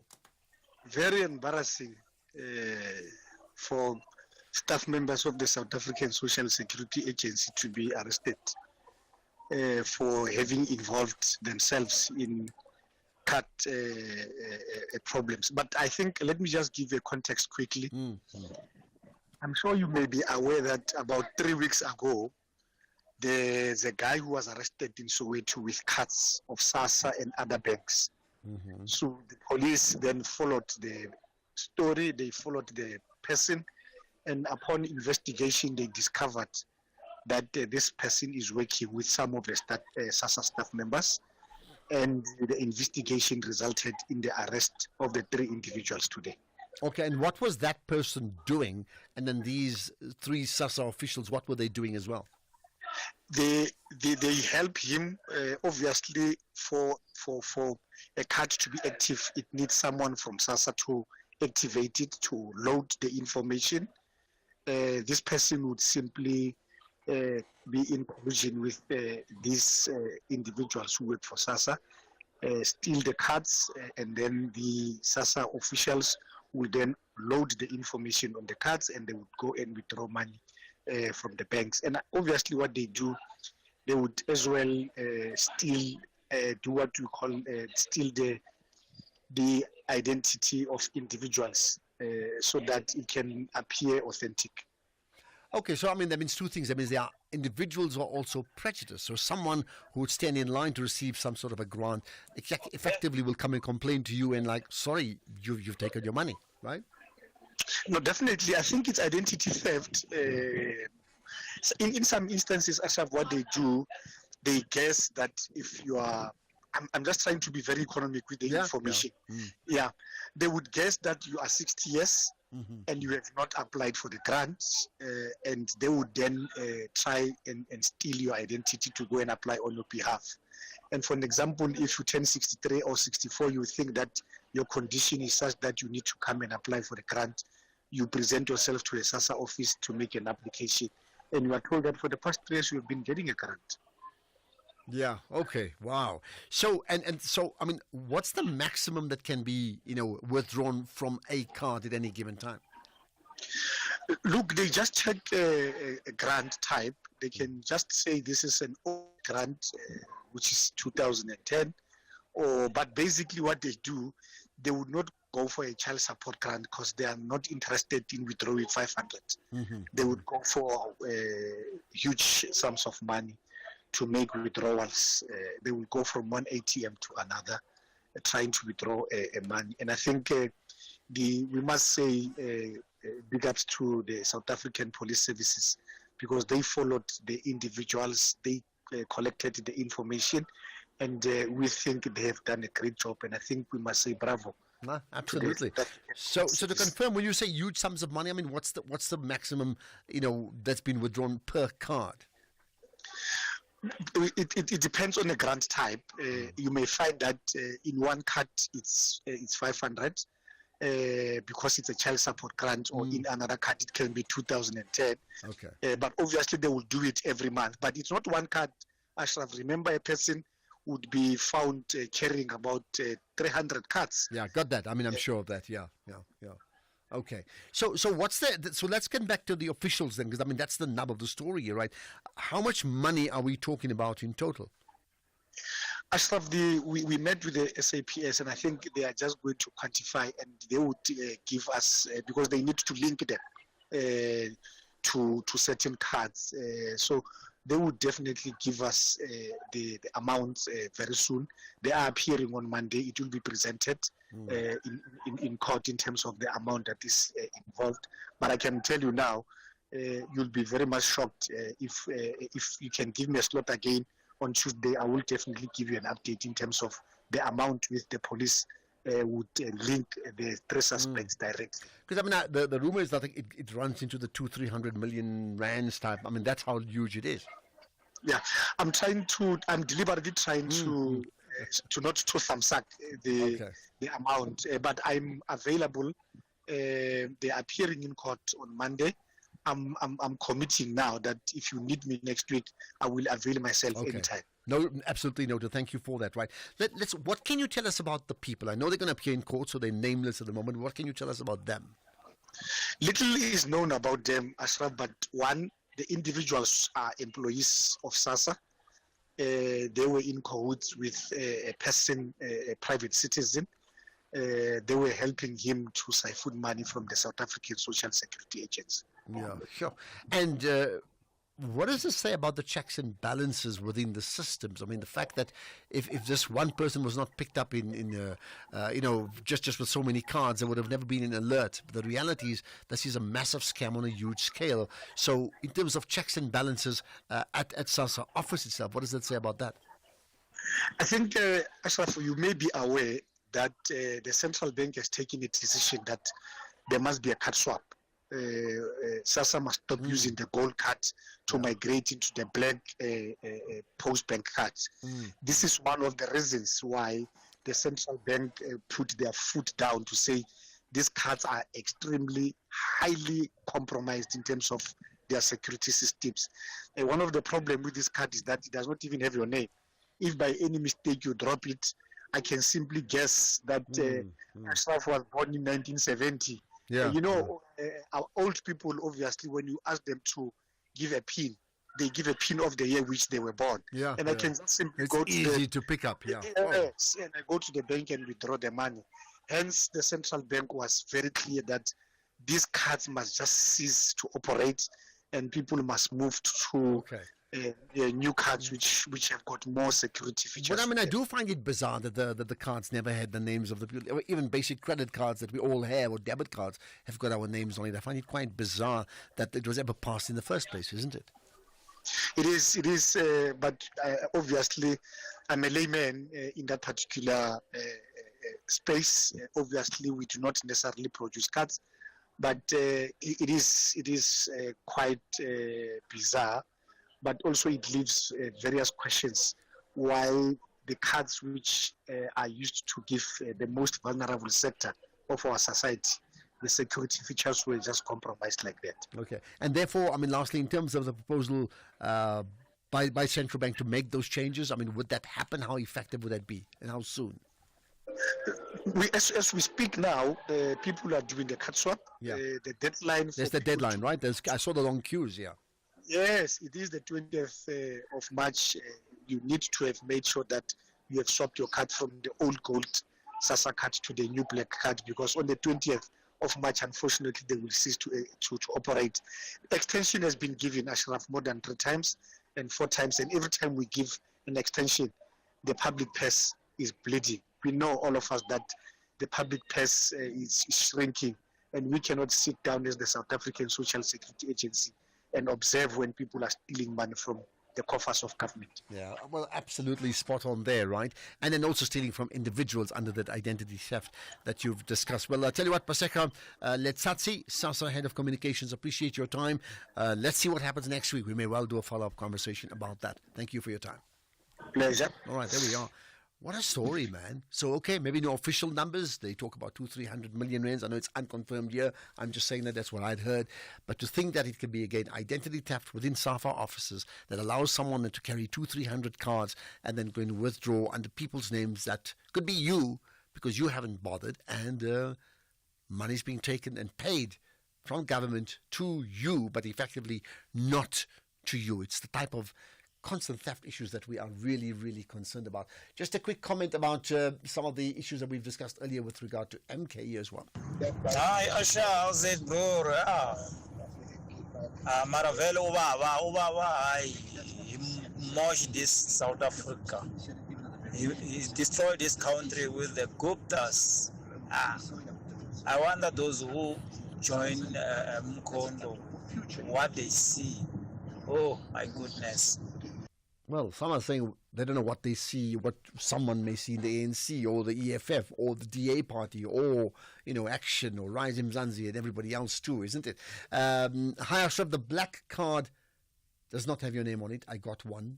Regards, Devon. Yeah, that's exactly the point. It does not have your name on it, and it does compromise you. It doesn't make much sense at all. Okay, we're going to have Michael Abramson coming up to break his own world record coming up shortly. Do not miss that. Let's get the news headlines. Here's Ondela. Thank you, Ashraf. In the news headlines, Finance Minister Enoch Godongwana says the Democratic Alliance did not submit or present any proposals to him with regard to the budget. He tabled the 2025 budget in the National Assembly on Wednesday. Electricity Minister Dr. Khosientsho Ramokgopa says underperformance is the main problem at some of the Eskom power stations, and more than 400 athletes from nearly 90 countries have called on the next president of the International Olympic Committee to make tackling climate change their top priority. A full update follows the top of the hour with Greg Gous. SAFM, guiding you through the rush hour traffic. Joburg, first up, just a reminder, no traffic lights, Winnie Mandela and Slow. Winnie Mandela and Leslie. So you're queuing through Bryanston, then across the highway, and then up through to Leslie. Quite a backlog on the highway as well, from Buccleuch heading down through towards the Winnie Mandela off-ramp. There's also a stationary vehicle there, as well as problems turning off the highway and into that traffic on Winnie Mandela. Staying north, a crash on Witkoppen Road near Waterford Drive. If you're on your way through to North Riding, it's slow. And a major delay on the N3 South today. A crash down by the cement factory in the Germiston area. Traffic parking all the way back to Edenvale. Also a crash N12 eastbound at Craft Road, holding traffic on your way to Boksburg and Benoni. Major delay alert again today if you're coming out of Durban to Pietermaritzburg. Stationary truck at Cliffdale, one lane open. It's about an hour to get from Shongweni past that scene. You've got Friday volumes in the mix, and it is very heavy. Also, breakdown coming into Spaghetti Junction, so the N2 South is slow, and a fatal crash between Mandini and Kwadakuza. This crash is just south of the Tugela River. You may find the road closed with some diversions operating around there. And Cape Town, heavy pressure building on the N2. A pedestrian's been hit in front of Khayelitsha. It's the N2 inbound before Muway. That's heavy, but the big volume. Friday backlogs on the outbound side. Queuing traffic already back towards the airport runway area. With your traffic update, I'm Rob Byrne. This is SAFM Sports with Tuming Khapele. Right, let's talk IPL cricket. Yes, England batsman Harry Brook has been banned from the Indian Premier League for 2 years. This is after he pulled out at the last minute to focus on international cricket. The 26-year-old, who was signed to Delhi Capitals, also withdrew from his contract with the Delhi side last season after the death of his grandmother. Now, the England and Wales Cricket Board has been informed that Brook's ban, an unnamed official from the Board of Cricket for Cricket in India told the Indian Express newspaper. Now, in football, Orlando Pirates striker Tshegofatso Mabaza strongly believes that the team's chances of winning the Premier Soccer League does not depend on Sunday's showdown against current leaders Mamelodi Sundowns, because anything is possible in football. Now, Pirates, who are 18 points behind Sundowns with 4 games in hand, host the Brazilians at the FNB Stadium at 3:30. Pirates have already clinched the MTN 8 this season and are also in the CAF Champions League quarterfinals and Nedbank Cup semis. Meanwhile, Kaizer Chiefs have confirmed defender Rashwan Dotli will be out of action for an unspecified period. This is after he underwent a knee injury. Dotli suffered the injury during a league match at the beginning of the month, and he missed outings against Magesi, Stellenbosch and Cape Town City. Elsewhere, England manager Thomas Tuchel has named Marcus Rashford and Jordan Henderson amongst others among his 26-player squad. England will face Albania and Latvia at Wembley in their first 2 World Cup 2026 qualifiers. In athletics, South African 100-meter record holder Akani Simbine is using the World Indoor Championships, which is scheduled from the 21st to the 23rd of March in China, as part of his preparations for the World Athletics Championship in Tokyo later this year. Now, Simbine made an impressive indoor debut last month, clocking a season best of 6.57 in the 60-meter track race to finish second as Team SA prepares to depart for China on Tuesday, Simbine says that he remains focused on enjoying the experience without placing undue pressure on himself in his first indoor championship appearance. Hopeful of improving what I want to improve. That's the whole goal of this, you know. The whole goal of me doing the 60 meters and the whole goal of me doing indoors and the whole goal of me going to World Indoors is to put me in a competition situation where I can work on my first 60 meters. You know, if a medal comes out of it, cool, you know, but that's not the goal. The goal is to actually sort out the first 60 meters so that when I go outdoors, I know my first 60 is strong and it's good, and I don't have the mishaps that I used to have in that 60 meters. In tennis, Australian Open champion Madison Keys extended her win streak to 16 matches after beating Belinda Bencic 6-1 and 6-1 at the BNP Paribas Open quarterfinals. Keys will face world number one Aryna Sabalenka for a spot in her first WTA 1000 final since winning 2019 Cincinnati. It will basically be a rematch of January's Australia Open final. In the meantime, Jack Draper reaches his first ATP Masters 1000 semi-finals as the 23-year-old edged Ben Shelton 6-4 and 6-5. He just the fourth left-hander to reach the Indian Wells semis this century, and Draper is through to his 10th tour level semi-final. On that note, it is a wrap from my side. Absolutely looking forward to hearing and seeing what Michael Abramson is about to do. And maybe it'll be a sports story. Definitely. Definitely. It's going to be in the headlines. Oh, goodness, yeah. Okay, thanks. We'll chat again in an hour's time to me. Yep. Are you a member of a Stockfellow Burial Society? Catch Gezaka on SABC2 on Wednesdays at 12:30 midday and at 10:30 at night, and again on Saturdays at 12:30 midday. The repeat is on SABC1 on Fridays at 4:30. Gezaka team will be at Newgate Mall opposite Bree Taxi Rank from the 6th to the 31st of March from 9 a.m. until 4 p.m. to assist your Stockfel or Burial Society. Call or WhatsApp on 081-596-1065. The Facebook profile is Gezaka Stockfel and Burial Society show. Gezaka, brought to you in partnership with SABC Education. The Red Bulls are searching for a special key to get to the top four. Meanwhile, the Black and Yellows are navigating a path to enter the top half. This is the Bundesliga. Football as it's meant to be. Experience the spectacular battle of German football. RB Leipzig versus Borussia Dortmund. This Saturday, 15 March at 7:30 p.m. Live on SABC Sport on DTT Channel 4. Also available at your fingertips on SABC Plus. Proudly brought to you by SABC Sport. For the love of the game. My name is Bladen Zemande, Minister of Science, Technology and Innovation. No nation can hope to achieve its development goals without meaningful investment in science, technology and innovation. To enable this, we need a responsive and transformed national system of innovation. From the 13th to the 14th of March 2025, the Department of Science, Technology and Innovation will host the inaugural National System of Innovation Summit. The summit seeks to accelerate the transformation of our national system of innovation with the view of making it more responsive to our national priorities and developmental goals. The Department of Science, Technology and Innovation, making it possible. Economic news on SAFM. Facts and figures you can count on. Right, let's get to those numbers with Paswane Mpatlele, who's the Senior Accounts Manager at Makwe Fund Managers. So it's the weekend. What do you have, local and global, Paswane? Afternoon, Ashraf, and to your listeners, happy Friday. Well, Ashraf, it was a volatile week for investors in the market.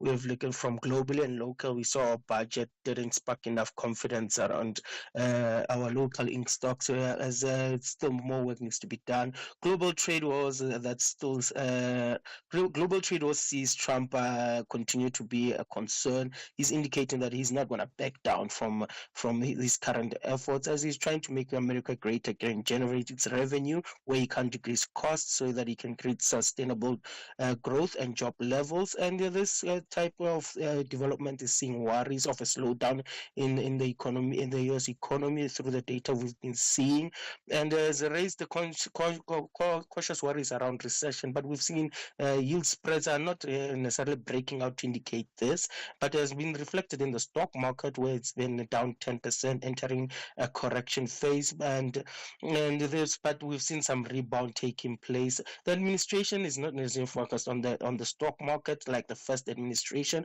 but is focused more on the yields, and they are currently trading lower, so they are happy. The dollar is also trading lower, bearish, still below that 104 level. And with more data coming from the US, they show consumer confidence is still declining to 2022 lows. As policy uncertainty, consumers are worried about the implication of tariffs that would hit their pockets, price rises. Gold is taking advantage of all this uncertainty. They hit the 3,000 mark as flows increase. All prices were flat around $70 a mark. When we're closing in on today's performances, we're seeing weekly losses across the globe, but we've seen rebounding today. Some support came from the fact that we're seeing geopolitical tensions easing as Trump and Putin are trying to find a middle ground. We see the US is trading higher, and Nasdaq and S&P up 1%, Dow up 0.8, Europe DAX CAC up 1%, FTSE up 0.8. Locally, we're up 1% thanks to financials up 1%, along with resources, industrials up 0.8. When you look into the currency space, Rand is stronger today. You see Rand against the dollars at 18.17, Rand against the euro 19.76, and Rand against the pound 23.50. Right, perfect. We got all those numbers. You have a great weekend, and we will connect on Monday, right? Yeah. Perfect, right. By the way, let me just remind you, from the 10th to the 16th of March 2025, so really up this entire week, effectively ending, well, the weekend, right? The South African National Biodiversity Institute, which is SANBI, well, they're hosting its first National Gardens Week. So you and I and everybody else can enjoy free entry to all national botanical and zoological gardens across the country, including, significantly, Kirstenbosch National Botanical Gardens and the Pretoria Zoo as well. Now, this year's theme is Grow Your Joy. So visitors are in a position to embrace nature, wellness and community by taking a peaceful walk, joining a guided tour, or learning about conservation in some of the country's most breathtaking green spaces, right? So it could be you. Nature has never been this open to all. Celebrate, protect and enjoy biodiversity wealth. Visit the website sanbi.org for more details. Who will rise in the Hollywoodbets Pro Series, where the top 8 women's cricket teams face off against each other to lift the inaugural Hollywoodbets Pro 50 and Pro 20 trophies? Local pride is at stake with the log table taking shape. Waza nawe! Get down to a stadium near you and show your support. Visit cricket.co.za for more information. Entrance to Hollywoodbets Pro Series matches is free. Mzansi, it's raining jackpots this March. A storm of cash is coming your way with 53 million rand in total guaranteed Powerball and Daily Lotto jackpots this Friday. Don't miss out. Play Powerball for a guaranteed 52 million rand and Daily Lotto for a guaranteed 1 million rand jackpot. Buy your tickets now in store on nationallottery.co.za, the mobile app, cell phone banking, or simply dial *120*7529# for USSD. Panda, Pusha, play. Players must be 18 years old to play responsibly. E2 is a proud operator of the National Lottery.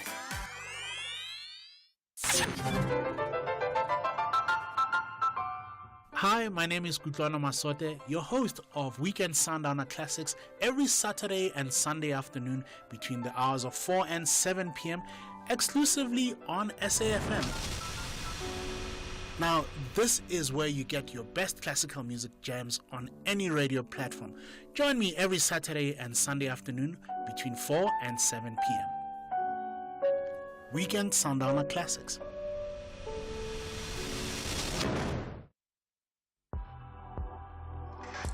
You are listening to the National Pulse with Ashraf Garda. Okay, I tell you what, we often talk about winners, and if you know me, I play up the fact that we need champions in our country and we need to build a champion nation, and that can only happen when we find champions and multiply champions. Now, I've got Michael Abramson. You know, he's the sports guy. He normally talks about champions every night on his show, sporting champions. Michael, good to connect with you. Firstly, hi. Thank you, Ashraf. Good to be with you. Although I'm a little bit more nervous now than I am normally when I present my radio show. Well, you better tell us why, because, I mean, look, so people know you as the sports guy. Your show is 7 to 8 every night. Right? Yes. That's what you do, okay?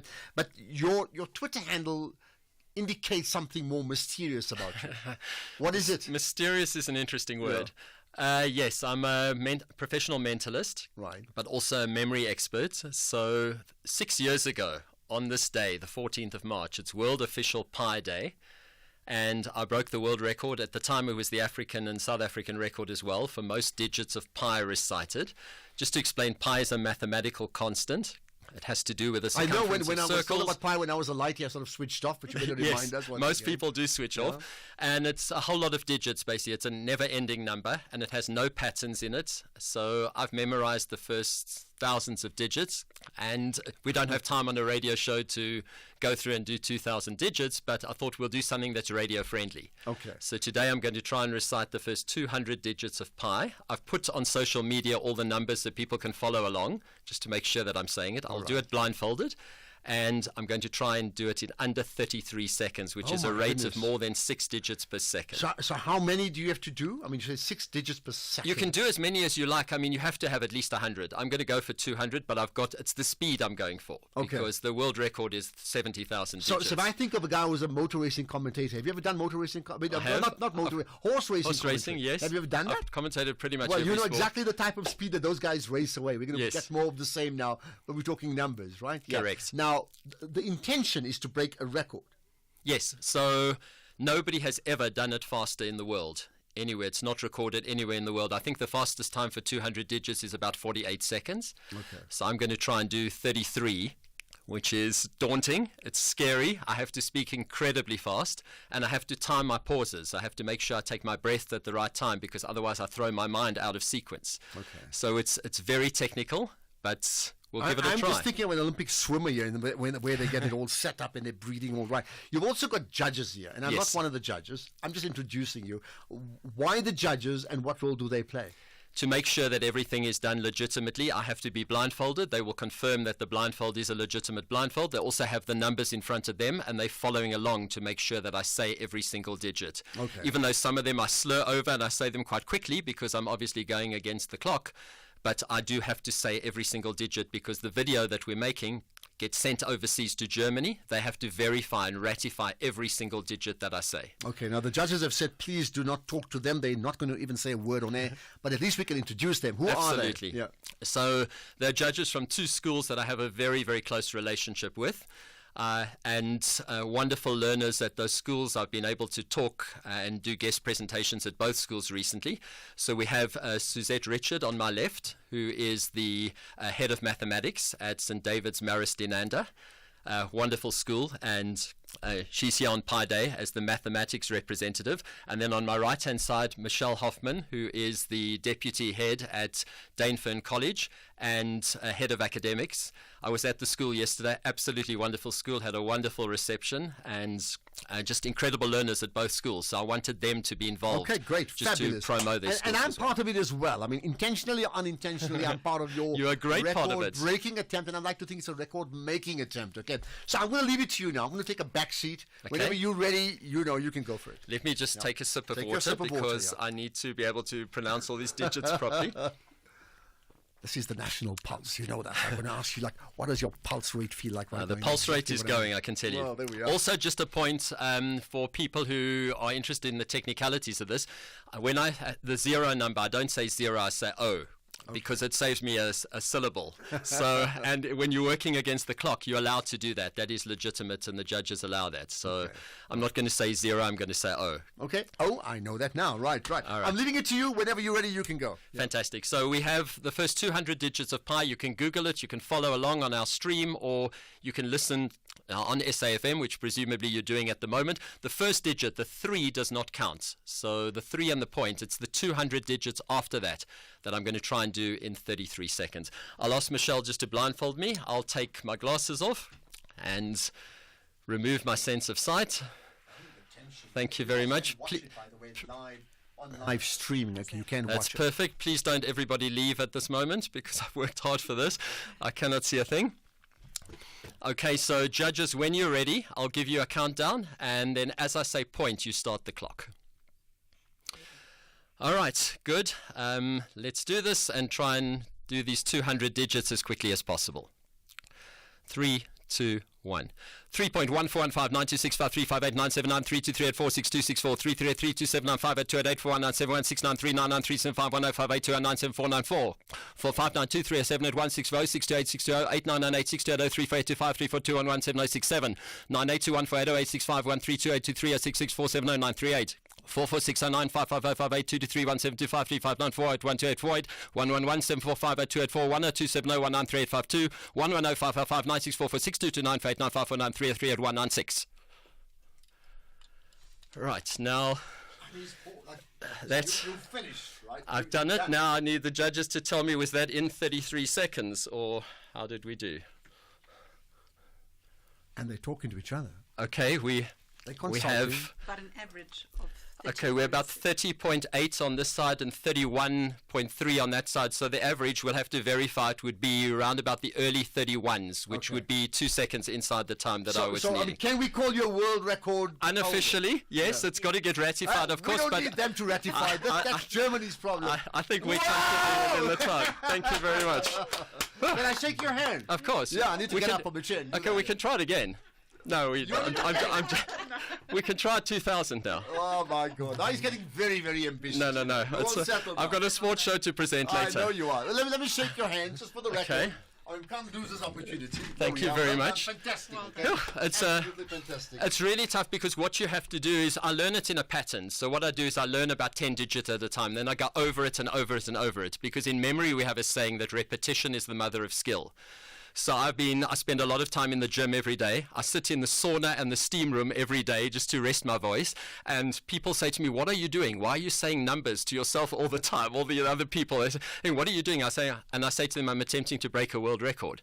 And they say, what is that record? So I sit in the steam room when the voice is nice and soft from all that steam, and I go over these digits and go over pattern after pattern after pattern. Well, listen, when the Springboks won the World Cup, they won a tour of the entire country. Yes. I'm just saying there's nothing stopping you being ambitious and say, come on, man, we're stronger together. And absolutely. Who knows? Somebody may respond, whether it's in the mathematics space or sciences or arts, sports, arts and culture. I don't know. I'm looking forward to become a brand ambassador for a particular brand. So if somebody's interested, they can come and talk to me. I don't mind. Listen, but I also just want to thank both my judges who have been amazing. They've given of their time freely. They've driven halfway across Joburg to be here. I'd like to thank you, your team, your producers who've been incredible to allow us to do this. No, because it's a privilege. When you pitched it, like, how can we say no?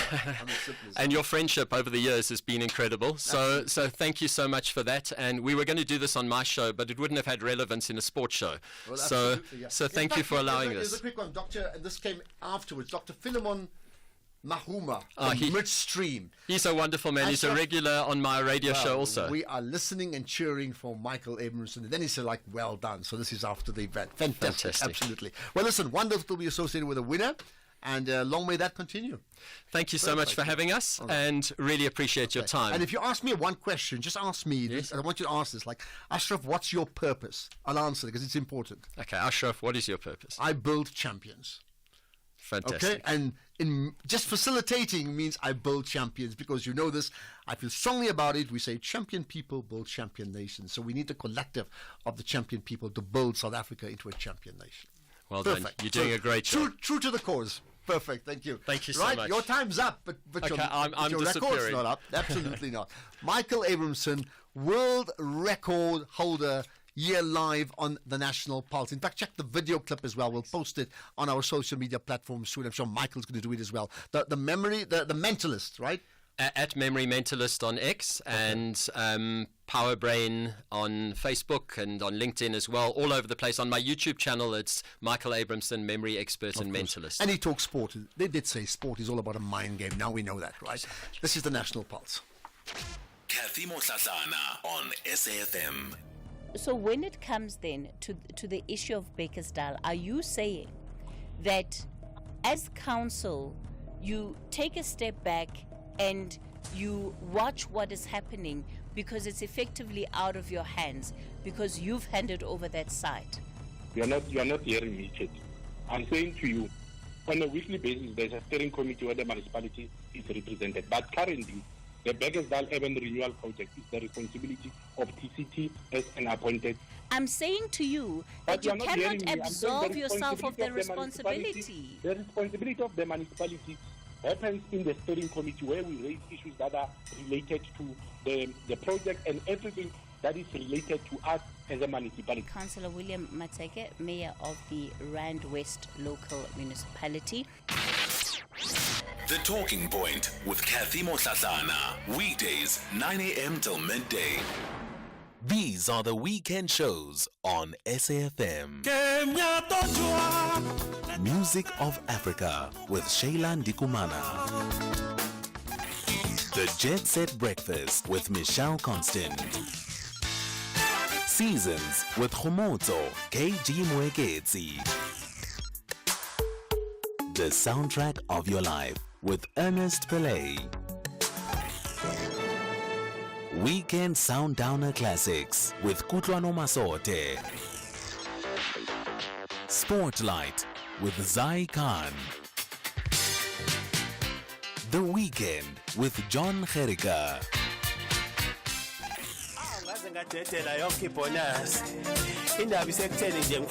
Rhythm of Africa with Shayla Ndikumana. This is SAFM. Call us on 086 000 2032. And I'm looking at some of the tweets. So Mtunzi Jack Pagati saying, Ashraf, wow, that's super champion stuff from Michael. Congratulations, Michael. Well, there we are. And there's a couple more things. Classing, I can't wait. So fantastic too. Right, can't wait about other things too. Don't forget, we'll be chatting to the fireside chat guest and looking forward to that conversation coming up after 5 o'clock, and that's with Non-Kuleleko Khobodo. Absolutely looking forward to that. Right, your thoughts. Let's get your comments on some of the issues we raised, and MK Party certainly uppermost. Hi, Asha, how's it, bro? Maravelo Ubaba, he merged this South Africa. He destroyed this country with the Guptas. I wonder those who join Mkondo, what they see. Oh, my goodness. Okay, there's more. Here's another. Good afternoon, Ashraf, SAFM listeners. It's Mike here in Cape Town. Ashraf, me, I also want to weigh in on the issue which Vincent said that how can people invest in MK? It's not all about MK. It's all about the government. The government is the one which is in charge. The government is the one which is in charge of all the country, the provinces, not MK. And if he is talking about MK just came within just months, not years, months. So how can you say everything which is deteriorating in KwaZulu-Natal is all about Zuma? It's all about hating MK. He must just come straight to say he hates MK. Thank you. Well, I mean, he can say he dislikes Jacob Zuma. I mean, that's also within his right, isn't it? Afternoon, Ashraf. I hope you are still enjoying your Ramadan day 13 today. The guy who's talking about the KZN natural disasters, relating it to Zuma, that is rubbish. That is rubbish. The guy from Cape Town, that is utter nonsense. You can't be, joking about people's life. We are talking about lives here. It has nothing to do with Zuma. People, they must feel sympathy for other people. Thanks, Mampalala, here in East Rand. Well, thank you. But I mean, the fact is that Zuma and the MK party are so intertwined. I mean, he's the leader of the party. How do you ignore that anyway? As far as Ramadan, thank you so much. Much appreciated. Yeah, Fast 13. It's been great. It's been taxing. Let me tell you, we wake up at 4 o'clock, 3:45 every morning. Because for the early quick meal, which is like porridge and coffee and some dates, and then breakfast in Johannesburg at about 20 to 7. Now it's 6:30. Cape Town's about 25-30 minutes later, and about Durban's about 20 minutes before that. It's been hectic for me on air. The biggest issue is you can't drink any water the entire day. Try and host a show without drinking any water. Good afternoon, Ashraf. I'm Svito from Watem. I 100% agree with Vince. The people of KwaZulu-Natal, they vote with their hearts, not with their minds. You can never trust someone like Jacob Zuma because that Stokvel of his is very clear that is in place to serve his personal and political interest, nothing else. Thank you. Okay, the Stokvel has been discussed. Afternoon, Ashraf. I hope you are still enjoying your Ramadan day 13 today. The guy who's talking about the KZN. All right, sorry, we've played that one already. Let me just get to the other. Here we are. Ashraf, Loris here from the Western Cape. I absolutely agree with Vince. Leopard never changes its spot. Zuma is Zuma. And let me tell you, that guy will always be delinquent in my eyes. Have a good job. Bye-bye. Well, there we are. You're certainly getting a cross-section of opinions about that one person, Jacob Zuma. That's it for the comments for now, because now we're going to move into the fireside chat mode. But do not miss the conversation with Nonkululeko Khoboro. She's got lots to say about South Africa, about leadership, and about global impact. I'm looking forward to that. You should join us too. Let's get the news. It's 5 o'clock. Here's Greg Hose.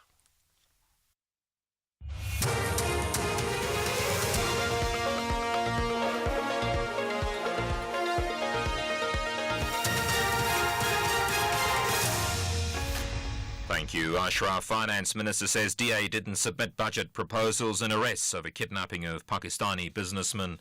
Good day to you. The Finance Minister, Didon Godongwana, says the DA did not submit or present any proposals to him with regards to the budget.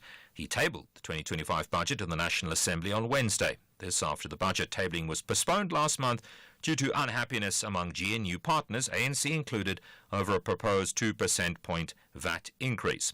Appearing before the 4 finance committees of Parliament earlier today, where MPs could analyse the budget, the minister hit back at DA MPs in the room that accused him of ignoring sound budget proposals sent to him.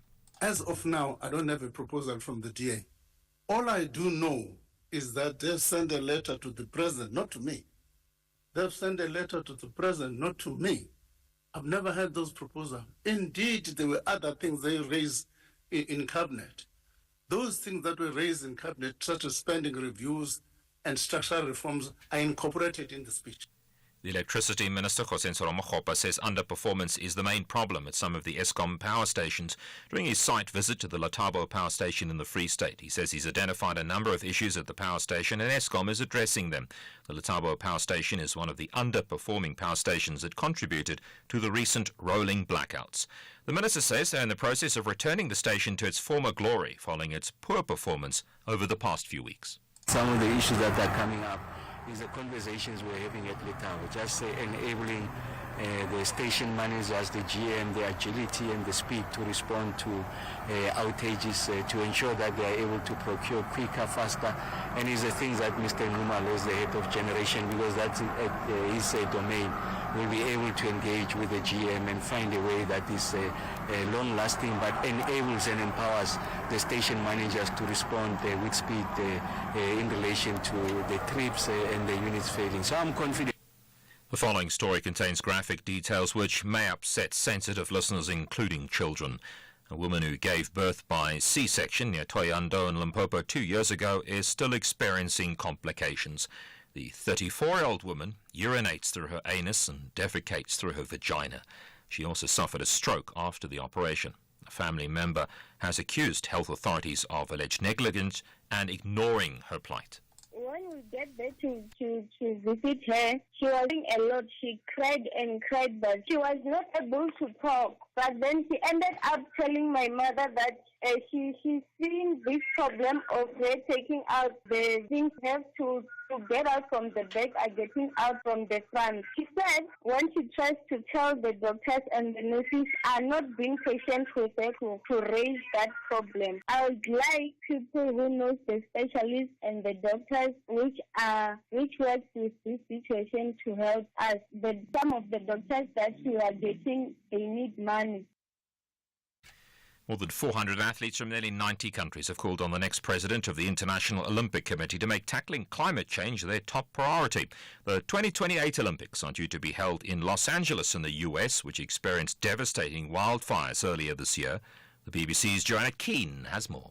There's just a week to go until IOC members elect the organisation's next president, and 7 people are vying for the role. In an open letter, the athletes, including 65 Olympic champions, ask the incoming president to put one issue above all others: the care of the planet. They say rising temperatures are already disrupting competition schedules and affecting the health of athletes and fans. The signatories want the new president to strengthen commitments to cut carbon emissions, champion sustainable practices in host cities, and use the IOC's platform to advocate for broader environmental action. Back home, in another story, we're tracking 4 individuals who have been arrested in locations across Gauteng in connection with the kidnapping of a Pakistani businessman. According to police, he was abducted in Graaff-Reinet in the Eastern Cape last month by suspects posing as immigration officials. Police spokesperson Amanda van Wyk. The victim allegedly accompanied these individuals to the nearest police station but never returned home. The victim's family subsequently reported the kidnapping to the police after the kidnappers had allegedly demanded a ransom for the release of the victim. Further investigation resulted in the arrest of a 4th kidnapper in Benoni. A vehicle which was used in the commission of the crime was also seized. The top story, the Finance Minister says the DA did not submit or present any proposals to him with regards to the budget. That's SAFM News. I'm Greg Goos. SAFM, guiding you through the rush hour traffic. Heavy highways around the Joburg area today. We had this earlier vehicle fire incident down by the Elands interchange. Looks like it's all dealt with, but still an obstruction on the side of the road, and that's enough to push Friday volumes heavily back into Edenvale. So from Modderfontein to Elands all the way through is heavy. Also crash N12 towards Boksburg and Benoni at Craft Road. That queue's almost back as far as Galuli's interchange. And the N1 south down to Winnie Mandela is jamming from Buccleuch down to the 4-ways off-ramp. Half the problem there is you turn into Winnie Mandela, you're straight into traffic because of the traffic light issues around Winnie Mandela and Leslie. Durban side today, the N3 going out to Pietermaritzburg is absolutely horrible. Probably as bad as you may remember it recently. You get a broken down truck at Cliffdale. Behind that, traffic's queuing for over an hour back through to Shongweni. It's a major delay. The M13 out from Hillcrest to get onto the N3 at Key Ridge, bad as well. Look at alternative routes, otherwise sit tight and travel later. Fatal crash just south of Mandini. It's between the Tugela River Plaza and Quadakuza, so there are some delays. You might be diverted around that one. And Cape Town, heavy pressure on the N2 today. There's a crash after Borchard's Quarry near the airport runway. The N2 outbound queuing quite heavily into that, and a collision in front of Khayelitsha on the N2 inbound before Muway. That's causing a big delay inbound, but also causing a secondary delay on the outbound side as well. With your traffic update, I'm Rob Byrne. And come up in your sports this hour, Bruce backs Relebohile Mofokeng despite dip in form and Brooke banned from IPL for 2 years. More details at 5:30. SAFM 104 to 107 nationwide. CFI, a global leader in online trading, is now in South Africa. Access 15,000 plus instruments, currencies, stocks, metals, crypto CFDs, indices, futures, and more on world-class platforms. Enjoy zero pip spreads, no commission fees, and 24/7 support for confident trading. Visit cfi.trade for a secure, transparent trading experience. Don't miss the National Pulse with Ashraf Garda, Tuesdays at 16:45, proudly sponsored by CFI. CFI Financial, an authorized financial services provider. T's and C's apply. South Africa's domestic 50-over cricket competition, the One Day Cup, hits fever pitch this week with the final set for Sunday 16 March at Bolland Park in Paarl. Gold Rush Bolland has finished the top of the log and secured a home final. They will take on the winner of the qualifier match between the Hollywood Bets Dolphins and Momentum Multiply Titans. Gather your family and friends, Rosa Nawe, and be part of the action. Get your tickets at cricket.co.za. And then, how? SK, where are you going with that stuff? My dog, I'm going whale watching. New hobby, you see. Finally going out to explore the world. Giri levels, Dwana. I see the life jacket, but I don't know how an inflatable boat, megaphone, and a fishing rod fits into all of this. How else am I going to get to the whales, bongs? I need the boat. The megaphone is to do my whale calls, and the fishing rod, it's called ambiance. Ambiance. If you don't get it, forget about it. Okay, but SK, you know there aren't any whales here in Germiston Lake. Ooh, Shem, Mr. Know-it-all. Whales live in the water, and Germiston Lake has water. Hey, sure, Ntwana, go whale watching in Germiston Lake. Me! I'll tune into Whale with Steve Buckshall, Sundays at 5 p.m. only on S3.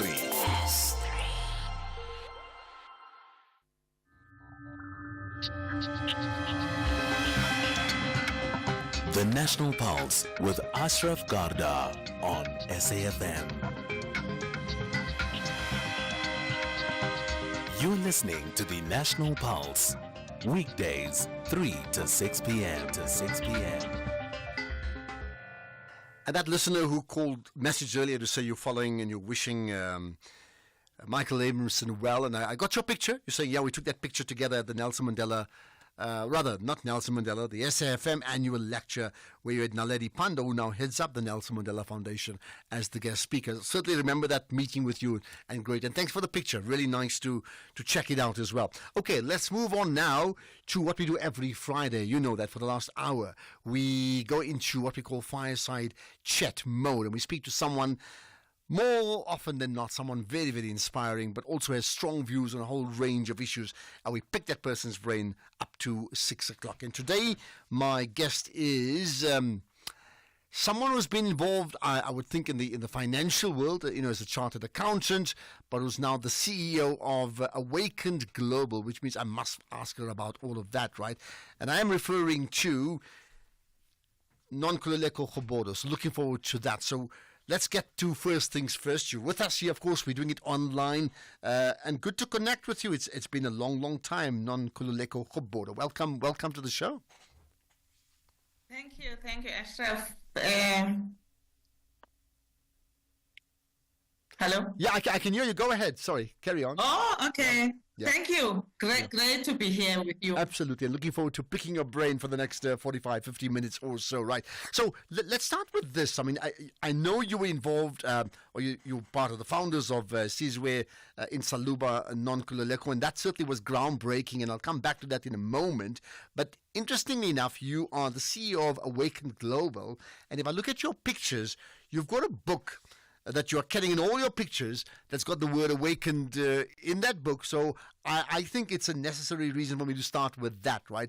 What is that book about? Because I think it links to all the things you do, right? Yes. Well, the book is really an autobiography. People had been asking, Mam Nonku, where's the book? Where's the book? Where's the book? And eventually, I had to think about, okay, writing a book. I'm a chartered accountant. What do I know about writing a book? But eventually I found the courage to write the book, and I'm really glad that I did, because no one could have told my story better than I could. Well, absolutely. So it's really the story of my life. I've been an entrepreneur, and, you have to share all the insights that you got from that journey so that people can, we don't want people to be making the same mistakes that we've made. They can learn from that journey. And I'm also very open in my book about my whole life. I had a life of ups and downs. And I just wanted young people to know that you can make mistakes in life, but learn from those mistakes and move on with life. It's not the end of the world when you make a mistake. Absolutely. Well, I'm glad you put the book out. So what is the book called? It's called Awakened to My True Self by Nonkululeko Gobodo. Okay, Awakened to My True Self, right? And I'm certainly going to encourage people to read it. They must buy it, and they must absolutely read it. Let's then go back. I mean, without spending too much time on it, let's go back to a quick synopsis of your life. I mean, where did it all start, and where are you now? Okay. Well, I grew up in Mthatha in the Eastern Cape, raised by very strong, powerful parents who were running their own businesses at the time. So I got exposed to business very early, working at your father's shop or panel beating shop. That's where actually I found what I wanted to do after just struggling with, like any young person, not knowing what you wanted to do and listening to your parents' dreams. They wanted me to be a doctor, or because they were in healthcare, or a pharmacist. I was toying with this idea. But at some point, I found, while I was working at my father's panel beating shop, I found what I wanted to do, because I got exposed to the profession of chartered accountants, which I didn't know it existed at the time. And when you found that, I mean, how did you find it? Meaning, I mean, you were in the panel beating shop. What is it that you found in the panel beating shop that, of course, you didn't know the name of it, but you told yourself, that's what I want to do?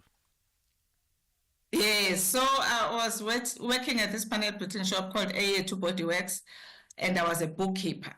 So, I mean, you are thrown into this job because your father owns the business. He can dictate, just give my daughter a position. And so I was a bookkeeper. You've never been exposed to bookkeeping or accounting or anything like that. And you are then exposed to auditors. Auditors come and audit the books. That's when then I realized that I'm actually good at this. I'm good at this accounting thing. And just looking at, those young people who used to come and audit our books, that I want to be like one of them. And I suppose, besides the auditing... By Professor Guhlu as well. Professor who, sorry? Professor Wiseman Guhlu, who owned the firm that audited my father's business. Oh wow! I mean that's so significant. I mean he's been a big player in the auditing industry anyway, right? And you come and you're this young person. I would think at that time it's like that's what I need to be doing. Did you find? I mean when these people were coming to the business and sitting there for maybe days or sometimes weeks on end and going through things and then effectively formulating opinions when they finally present the auditing case. I mean, did you find that analysis part, the thrill that came after the event to say, look at how they can analyze a business based upon the facts and figures that we give them? No, I mean, at that time I was just 19 years old. I was just a bookkeeper. I didn't get exposed to the bigger aspects of accounting. But it was just being inspired by these young professionals who were coming to the business and thinking, I want to be like one of them. It's only later in life when I went back to school and got exposed that I saw all the elements, the exciting elements about accounting and finance. All right. So, okay, you had the panel beating business, you saw the numbers, and that knocked you into shape in terms of a career in I would suppose, accounting at that time. You told your parents that, out with a doctor, the story. What did they say, and then what is the journey next? No, my father was a very pragmatic person, although they were trying to influence me in terms of this direction. When I went back to them and I said, I'm no longer, I don't want to be a doctor. I know what I want to do. I want to study to be a chartered accountant. He was very encouraging because he wanted his children to be free thinkers. So he encouraged that you must go to the top of this profession then. That was his only thing that he said to me. So I went back to school to do a BCom degree and qualified as a chartered accountant in 1987 while I was doing my articles with KPMG in Mthatha at the time.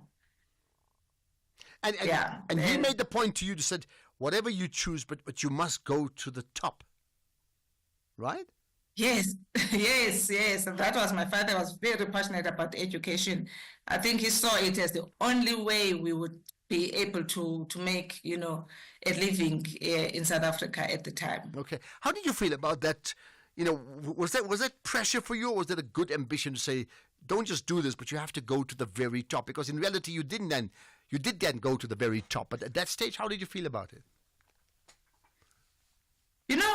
Ashraf, I started as a young woman who was one girl, I suppose, who was very quiet, and my mother was very worried about me. Worried about whether I'm going to make it in life because I was sort of different from my siblings who were outgoing, and so I developed a very low self-esteem from that pressure from my mother about.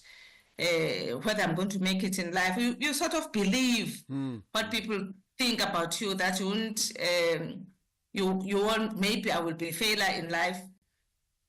So when I was working at that panel beating shop, that's where I found myself. Because although I was a little smarter than my siblings, my mother never used to be impressed by that. It was only my father who was impressed by my academic achievements. So because my mother was not impressed by that, she was continually putting this pressure. I sort of believed it. But when I worked there and I saw that I caught on to this accounting thing very quickly, the business was being run by two white guys who were bullying everybody. And at 19 years old, I was just not going to have it. I stood up to these people and they eventually took me seriously as a colleague. I was like, oh, I'm not only just smart, I'm actually strong as well. I'm not the person I believed I was. Yeah. So at that time, I was invincible. I believed I could do anything.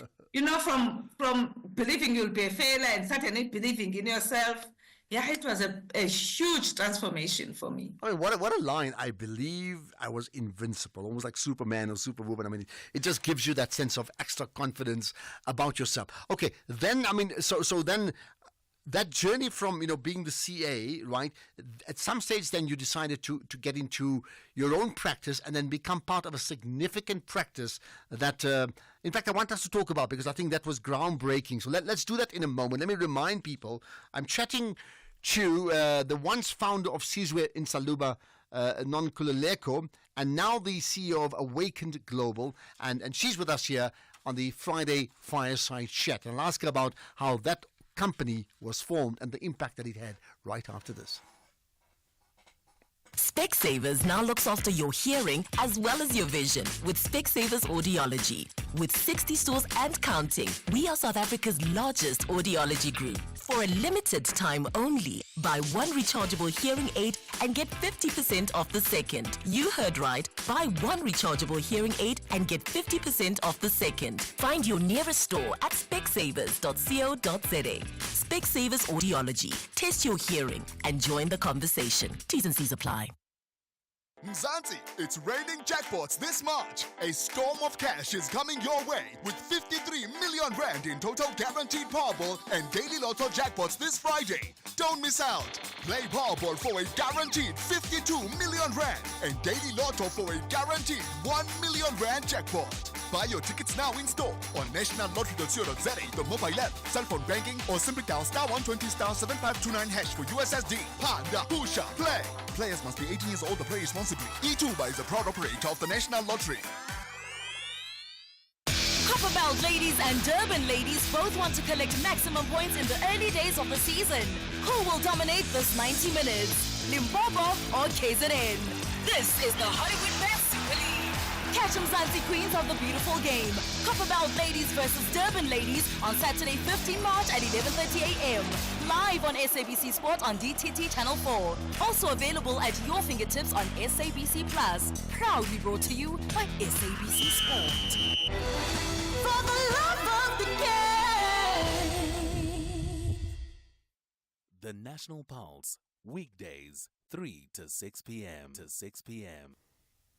Continue to chat as part of the Friday Fireside Chat with Nonkululeko Gobodo. By the way, you can connect. We maybe take 3 calls maximum. And I think on this type of show, on this feature, the first prize would be someone who actually knows the guest directly. So if you know her, if you worked with her, if you, I don't know, maybe you're related, whatever, you can certainly connect to call in. It's 086 000 2032. 086 000 2032. Right, let's go back then to the point I made earlier about moving from just being a single CA to being part of a bigger, groundbreaking company. Tell me about that.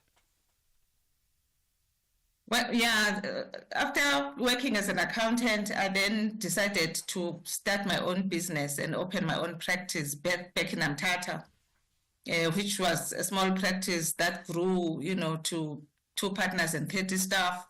But after 1994, there was this desire within me to do something bigger. So I started talking to my colleagues in Johannesburg to come together and established a medium-sized black accounting firm, which we did in 1996, which was Gobodo Incorporated. We did that for about 15 years, just excited that we've been able to build these medium-sized black accounting firms. But the time came when things started to change in South Africa. The big accounting firms, international firms, were now BE compliant because we used to do joint audits with them. And now we're just being treated like second-class citizens, being subcontractors to them instead of joint auditors. And I was looking at this and I was saying, if you don't do something now, we're going to be irrelevant in no time or won't even exist. So I started talking to my colleagues who were also running their own independent practices to come together and establish this dream of this big black accounting firm that we've been dreaming about for a long time. And, people will always be fearful in the beginning because they are established. What if they lose everything? What if the market is not ready for a big black accounting firm? but you have to persuade people and show them this vision, because without it, I promise you, there would be no black firms today. And so we start this journey of the merger. The merger in itself is very difficult, because the negotiations, they can fall apart. They nearly fell apart over a name.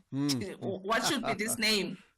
And my partners were saying, Nongulego is the only founder who's still around. Sizwe and Saluba are no longer here, so the firm should be Gobodo something.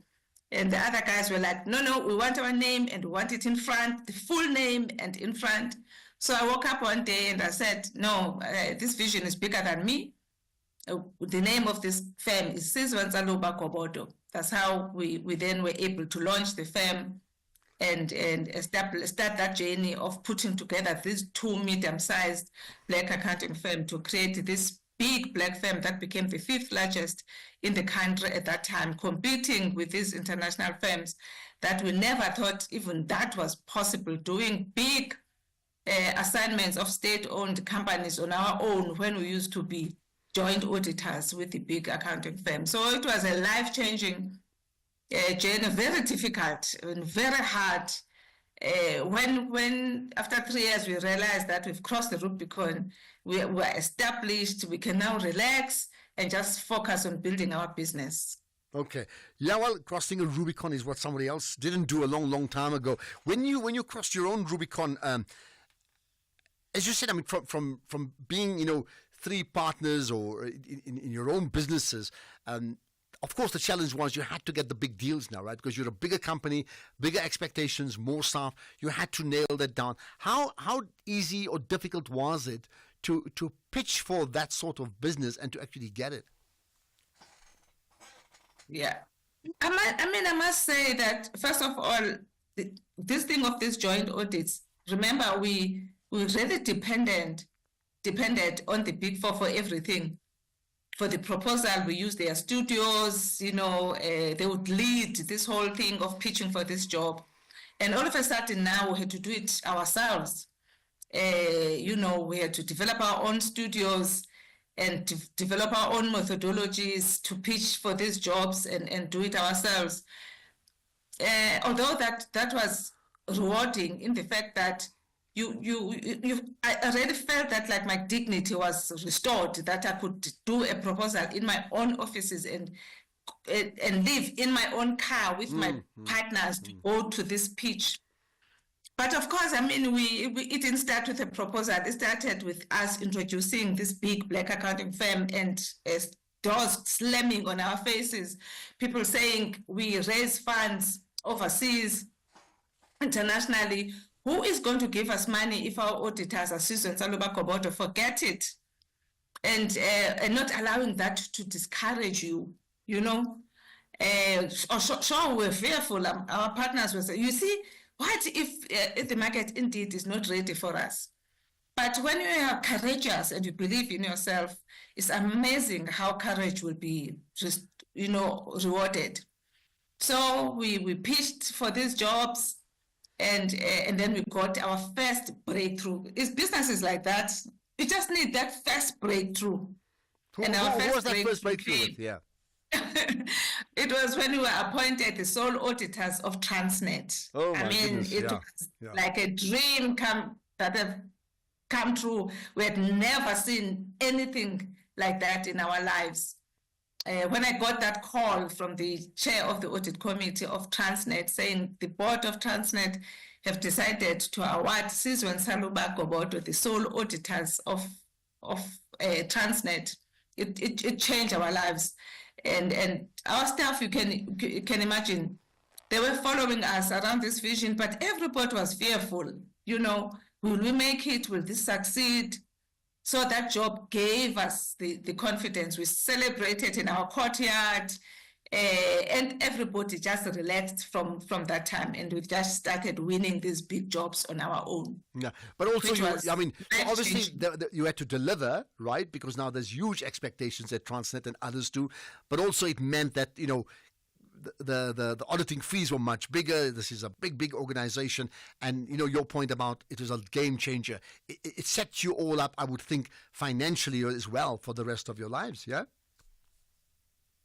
Yes, I mean, in the beginning, remember that when we got the job now, first of all, you didn't even believe that you would get it. And then you get the job. And the first thing that came to, the minds of our partners was that, can we do it? Because the Big Four were laughing at us.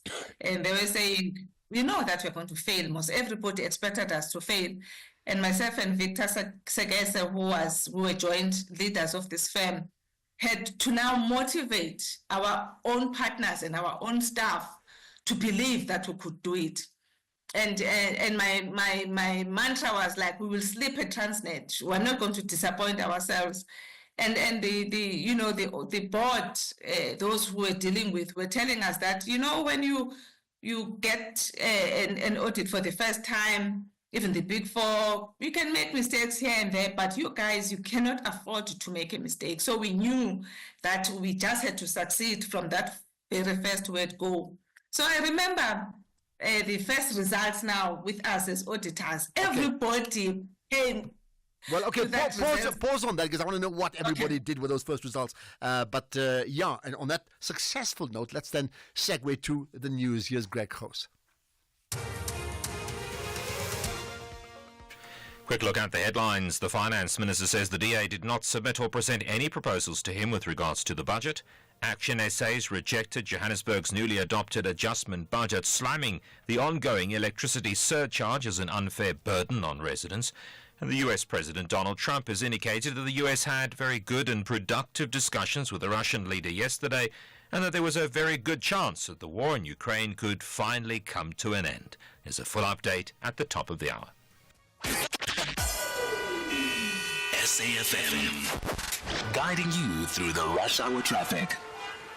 Just a reminder, if you're going in the four ways, still no lights, Winnie Mandela and Sloane, and Winnie Mandela and Leslie, so quite a heavy backlog from Bryanston through the highway up in the four ways. Behind that, the highway from Buccleuch down to that Winnie Mandela off-ramp is quite a problem as well. Just trying to get off, you're basically turning into gridlock on that Winnie Mandela bridge going north. Earlier vehicle fire incident on the N3 south at Elands Interchange, still slowing traffic coming through from the Edenvale side, and the crash that we had on the N12 eastbound around Craft Road, that has been cleared, but there is now a breakdown in that area. Traffic is easing, but there's still that obstruction to watch for. R21 towards the airport is heavy at Tembisa. The northbound okay, but the southbound backlogging to the roadworks. A ridiculously heavy queue coming from Shongweni side, just after Marion Hill Plaza, all the way to Cliffdale into that stationary truck. I'm hearing that the main obstruction's just being cleared, but it's pretty inevitable that one of those trucks that are being queued there heavily will break down as well. So Shongweni through Cliffdale likely to be backed up for some time. Cape Town, heavy pressure on the N2 outbound. There's a crash near the airport runway. That's causing a big delay back from Jake's Hebbel Drive, and further out on the N2, a fatal pedestrian crash on the N2 inbound in front of Khayelitsha before Muway. That is heavy, but it's outbound having a look, getting caught in that, and that's heavy as well. With your traffic update, I'm Rob Byrne. This is SAFM Sports with Tuming Kapele. Okay, let's get to the last sports bulletin for the week. Right? Yeah. How significant is that? To me, go for it.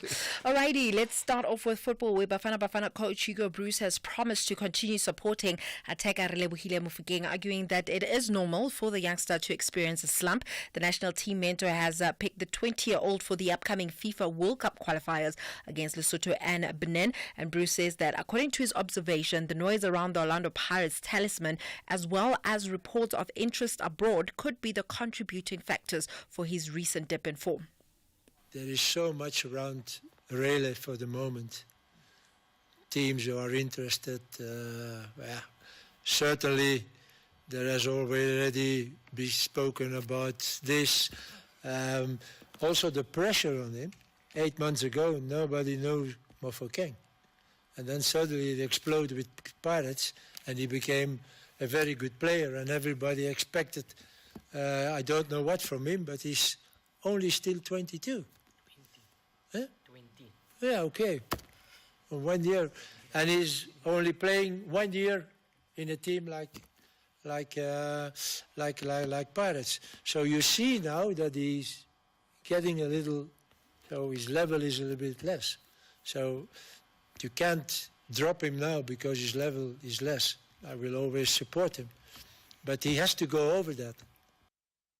Then still staying with football, former Bafana Bafana great Siyabonga Nomvete says that he's looking forward to seeing striker Peter Shalulile edging closer and closer to Nomvete's record of 129 goals. Shalulile scored his 100th goal for Sundowns earlier this week during the 2-0 win over Amazulu and is now on 127 goals, just 2 goals shy of equaling Nomvete's record. And Nomvete says it could come as early as tomorrow. Or this weekend? I will say nothing is will stop that because he's a hard worker. You know, he's been pushing so hard. He's been fighting to be successful in this country. Remember, he's not a South African player, number one. He's a foreign player. But as much as he performed, I believe, because anywhere you go, even me too, if I go to Europe, I'm a foreigner myself, you know. I need to perform and leave my name big there. But I won't complain.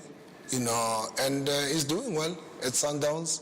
Whatever things it's happen, it will happen. I can't stop that because I'm a football myself, and he had a lot of opportunities to do whatever he thinks. And he's still young.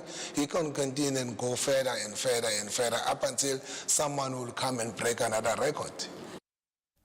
Meanwhile, Orlando Pirates striker Tshegofatso Mabaza strongly believes that the team's chances of winning the Premier Soccer League does not depend on Sunday's showdown against Sundowns, but because anything is possible in football. Pirates, who are 18 points behind Sundowns with 4 games in hand, host the Brazilians at the FNB Stadium at 3:30.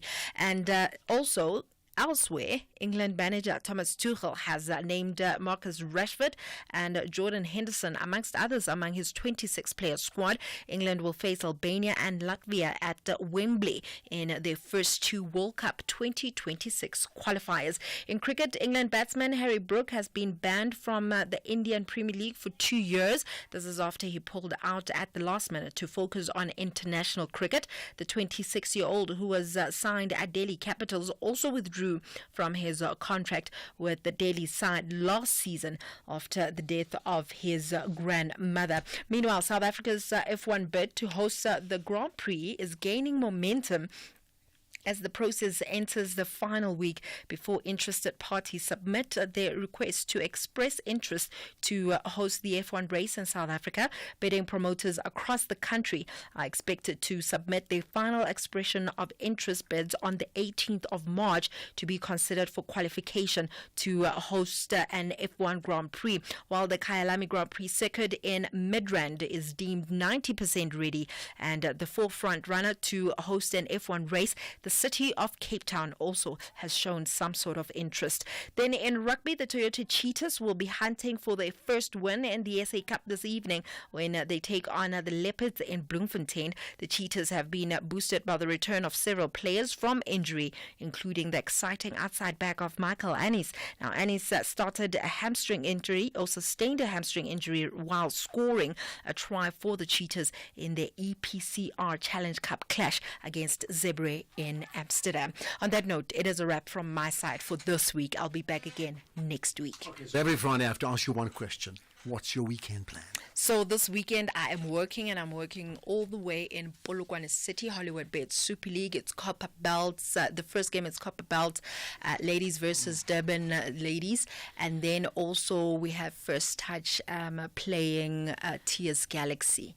Okay. And it's slowly but surely getting there, the Hollywood Bet Super League. Unfortunately, some of the matches were postponed because SAFA is saying that they're still working on their contracts with their sponsor, which is unfortunate that they're doing that right now. In mid-season. Literally, as the season has just started, but slowly but surely we're getting there. Okay. Well, I mean, last week I mentioned to you that I was hosting a charity pledge line on a Saturday night.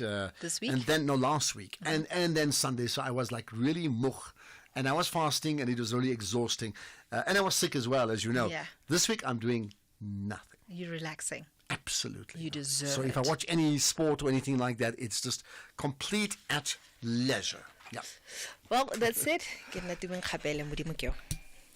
Bafana Bafana are taking on Lesotho at the new Peter Mokaba Stadium on the 21st of March 2025 at 6 p.m. for the FIFA World Cup 2026 qualifier. Come early, dress to commemorate Human Rights Day and support Bafana Bafana for a chance to win prizes from our host, Limpopo Government and Polokwane Municipality. Gates open at 3 p.m. and tickets start from 70 Rand for adults with special rates available at 40 Rand for children under 12 at all Ticket Pro outlets. If you can't make it to Polokwane, catch the game live on S3 at 6 p.m. Or visit sabcsport.com for more details. Visit safa.net and Bafana Bafana on X and TikTok. Mzansi, it's raining jackpots this March. A storm of cash is coming your way with 53 million Rand in total guaranteed Powerball and Daily Lotto jackpots this Friday. Don't miss out. Play Powerball for a guaranteed 52 million Rand and Daily Lotto for a guaranteed 1 million Rand jackpot. Buy your tickets now in store on nationallottery.co.za, the mobile app, cell phone banking, or simply dial *120*7529# for USSD. Panda, Pusha, play. Players must be 18 years old to play responsibly. E2 is a proud operator of the National Lottery. The citizens are not willing to settle for anything less than a win. And now it's with Haaland and on to Foden. Foden to finish the game. And he does. However, the Seagulls want to triple their efforts to collect valuable points against reigning champs. Lovely touch from Mitoma. Mitoma could be away. Here it is. Mitoma one-on-one. Mitoma, delightful. This is the Premier League. Witness the superb contest, Manchester City FC versus Brighton and Hove Albion FC on Saturday 15 March at 4:30 p.m. Live on S3. Also available at your fingertips on SABC Plus. Proudly brought to you by SABC Sport. For the love of the game.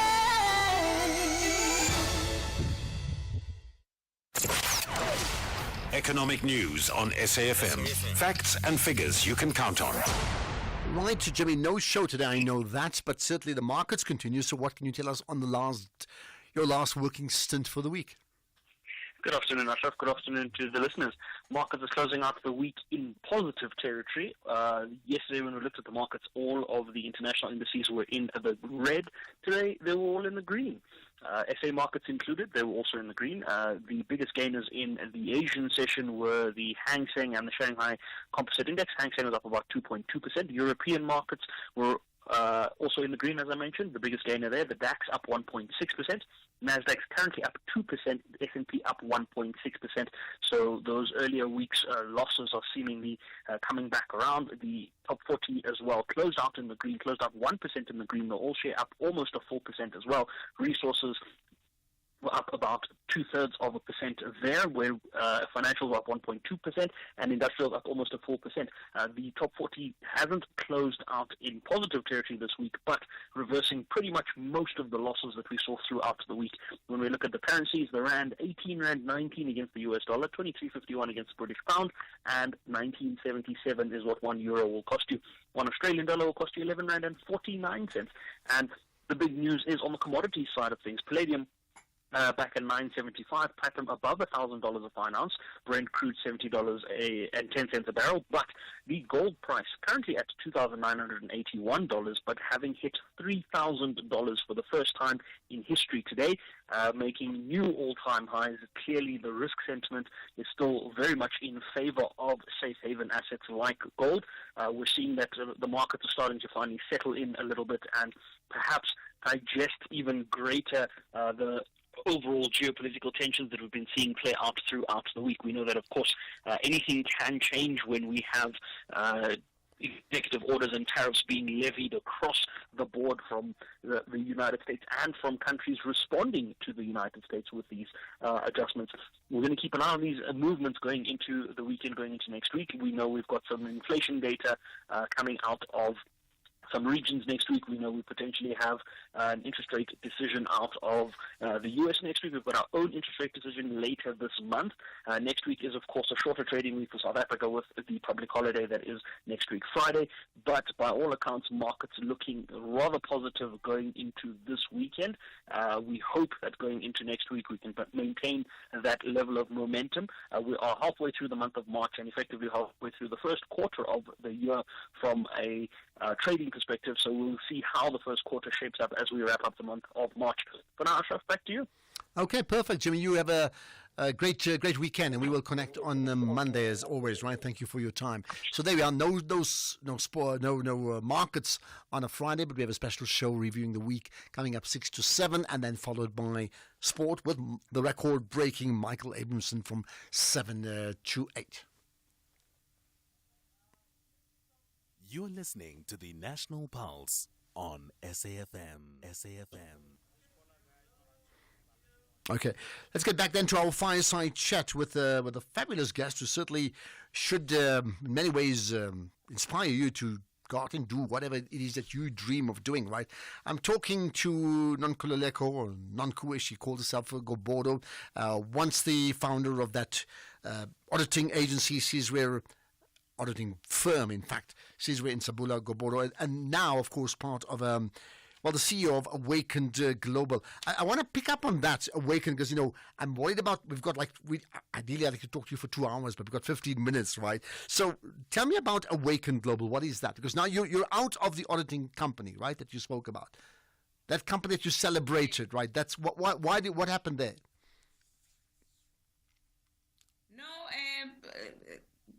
When the merger succeeded and, we were 2 leaders at the time and, we were settled now and we needed 1 leader to continue. I was the only founder left, so I left the young people to continue. At some point, you have to let go and allow the younger generation to continue with the vision.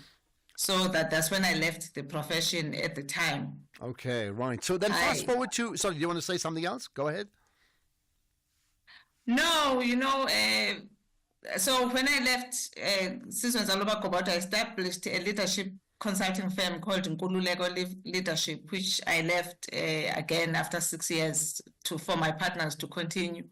So funny enough, I was actually, we were celebrating 10 years of that leadership consultant. And as I was coming back from this breakfast, I was like, Nonkululeko, I've never really paid much attention to what is my purpose in life, because we're so frustrated with finding our purpose. But I thought, maybe that was my purpose, breaking ground for others to then continue the vision. So I started Awakened Global about a few years back after I had launched my book, because I had just this passion of contributing towards gender and racial inequality. So Awakened Global is a social initiative that I'm doing to contribute towards race and gender inequality, and I sit on boards on the side as well. Okay, and how does that, Awakened Global then impact according to your vision in practice? No, this whole issue of inequality is a very sad thing for me. You just at that age where you feel like you have to contribute something, because you can't just sit with a problem and we've been wishing it away, we've protested, we've done all sorts of things to try and deal with this problem, which is not going away. So my idea was that we don't need anybody to change, actually. We don't need black people, men to change as women. We don't need white people to change as black people. The people who need to change is ourselves. We need to focus on ourselves and look inward to find our true selves. Because when you grow up and work in an environment where as a black woman, wherever I walked into spaces, there was always this air that is hanging of, she's not capable, she's inferior, and so on. So again, how can people just make that assumption about me when they don't even know me? So I was saying, people can make us feel inferior. Well, even if they believe it, like that story that I was telling you, that the Big Four were saying we're going to fail, but we didn't believe we're going to fail, and therefore we didn't fail. So when we believe we're not inferior, who can be superior to us? But how do you do that? How do you believe if there's a a flood of negativity. I'm thinking of like negative drops into a bottle of water or a glass of water. How do you change the negatives and repel that with positivity? Because you need that to move ahead in your life. Otherwise, as you mentioned, you would suffer from low self-esteem, right? Yes. Because the tendency is for us to come into these spaces and believe what those perceptions or beliefs that people have around us. But I suppose, from my experience as a young person, when I also believed that I was a failure because someone believed I would fail, I became very conscious of whenever I walked into these spaces with this air of I'm incapable hanging in the air, I used to be very conscious to say, your opinions of me do not define who I am. You don't even know me. So I would go on to prove who I am. And I found that every time when I showed them who I am, they accepted me as a colleague, and I was able to contribute. So I believe that as we focus on ourselves as women, for instance, and stop trying to survive in corporate, because I just believe most women are just trying to survive in corporate instead of thriving, then I think we can shift then the dial because we no longer feel inferior. Okay. So to confirm, you said your purpose is what? No, I was just laughing about, because we struggled to think, what is my purpose, and analyzed over this thing. So it was the first time, because at some point I then decided that, no, my purpose is whatever I'm doing at the time. That moment, that is my purpose. Don't ask me about my purpose. So it was the first time today that I actually thought about, maybe establishing businesses and breaking ground, maybe that was my purpose because that's what I've done. Well, wonderful. I'll tell you what, lots more to talk about. I want to get to some of the other things that really fascinate you. We'll do that right after this. Over the last 50 years, one man has played an unparalleled part in transforming British society. This man is Rupert Murdoch. Feared by politicians, Murdoch has built the biggest media operation on the planet. His empire has given him extraordinary power and influence. The rise of the Murdoch family is an electrifying study of the Murdoch dynasty, charting the ups and downs of an empire. From the ambition that fueled its success, to the criminality that led to the closure of the News of the World and the Leveson Inquiry. This is The Rise of the Murdoch Family. Thursdays at 10 p.m. starts 13 February, only on S3. South Africa's domestic 50-over cricket competition, the One Day Cup, hits fever pitch this week with the final set for Sunday 16 March at Bolland Park in Paarl. Gold Rush Bolland has finished the top of the log and secured a home final. They will take on the winner of the qualifier match between the Hollywood Bets Dolphins and Momentum Multiply Titans. Gather your family and friends, Wazanawe, and be part of the action. Get your tickets at cricket.co.za. Whether it is a CCMA referral, problems with a mechanic, or unfair blacklisting, Clientele legal plans are affordable, and you receive up to 670,000 rands worth of legal services per year. We cover civil, criminal, and labor-related matters. Our legal team will be your support 24 hours a day. SMS SAFM to 32195. That's SAFM to 32195. Clientele General is an authorized FSP and a licensed non-life insurer. T's and C's online. Standard rates apply. You are listening to the National Pulse with Ashraf Garda. Okay, we've got about 5 minutes or so and a bit to go. Continuing to have, as my fireside chat guest, Nonkululeko Gobodo, right? Now, you've done so many things, and I'm not going to run through all, there's just no time, but you've also won many awards and acknowledgements. What is the one award that means the most to you? I mean, all mean something, I know, but what stands out and there's a deeper meaning than many of the others? In terms of what I've achieved? Yeah, in terms of awards or acknowledgements of what you've achieved. Oh, awards. Well, I mean, the most meaningful is the award that I received from SAICA, our Institute of Chartered Accountants, last year in November, when they gave me a Lifetime Achievement Award.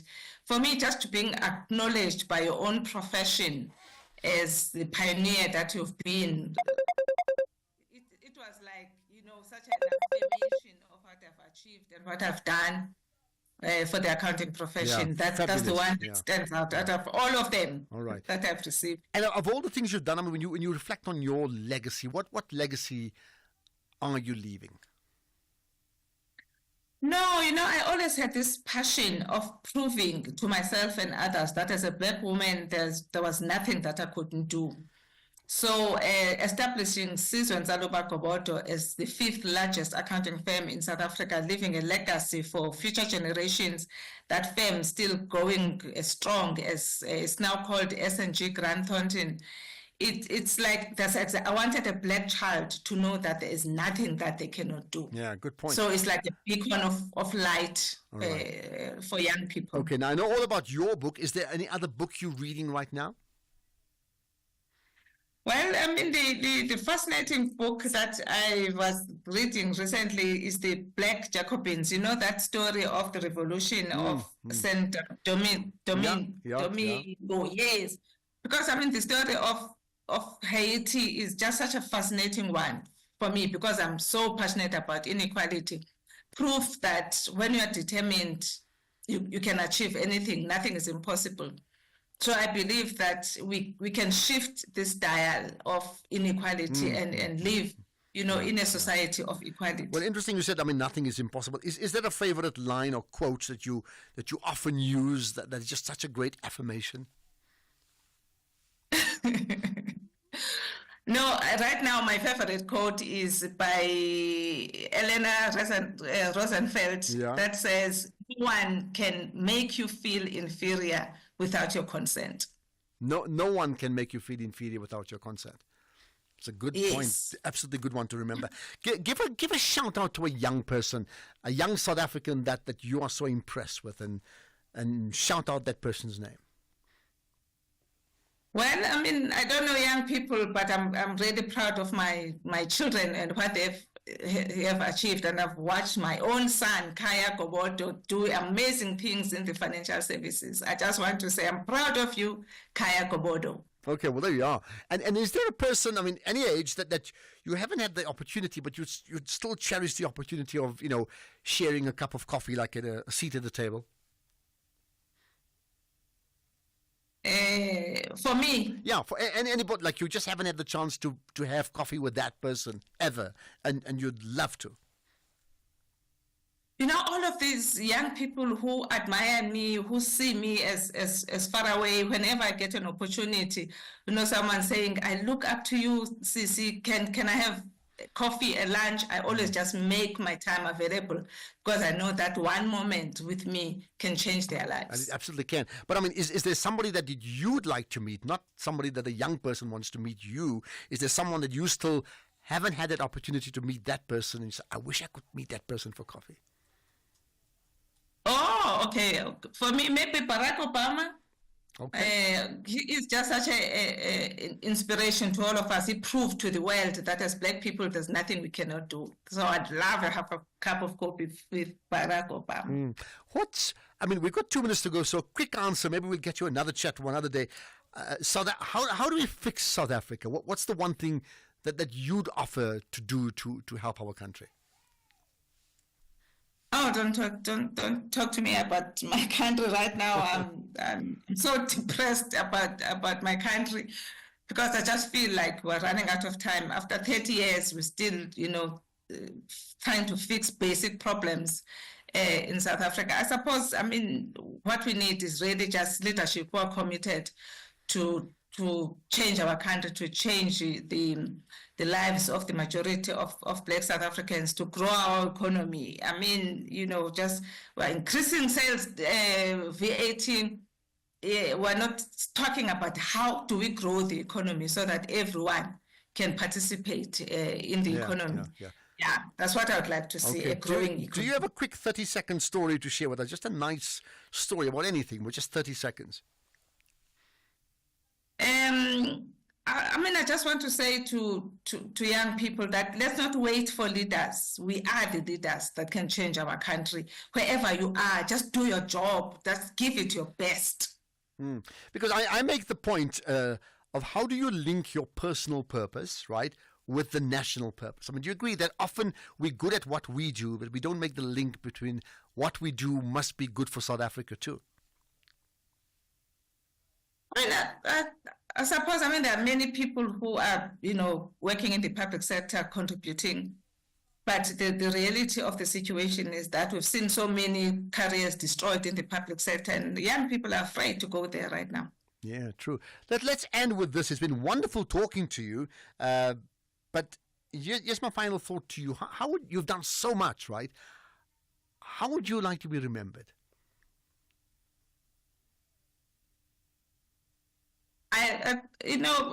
People always look at me as the first black woman chartered accountant, but that's not how I want to be remembered. I want to be remembered for having changed the landscape of the accounting profession.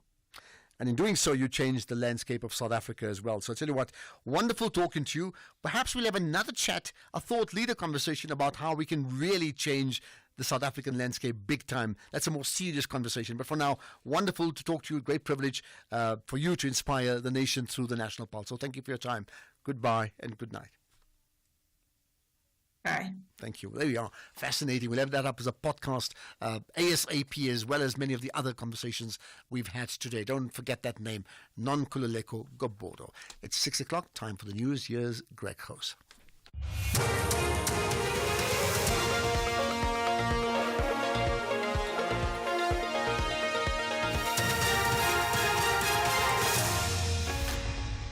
Thank you again, Ashraf. Enjoy your weekend ahead. In this news update, Finance Minister says DA didn't submit budget proposals, and Trump says US had good discussions with Putin.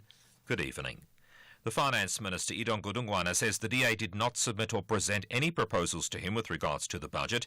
He tabled the 2025 budget in Parliament on Wednesday. This after the budget tabling was postponed last month due to unhappiness among GNU partners over a proposed increase in VAT. Appearing before the Finance Committees of Parliament today, the Minister hit back at DA MPs who accused him of ignoring sound budget proposals sent to him. As of now, I don't have a proposal from the DA. All I do know is that they've sent a letter to the President, not to me. They've sent a letter to the President, not to me. I've never had those proposals. Indeed, there were other things they raised in Cabinet. Those things that were raised in Cabinet, such as spending reviews and structural reforms, are incorporated in the speech. Action SA's rejected Johannesburg's newly adopted adjustment budget, slamming the ongoing electricity surcharge as an unfair burden on residents.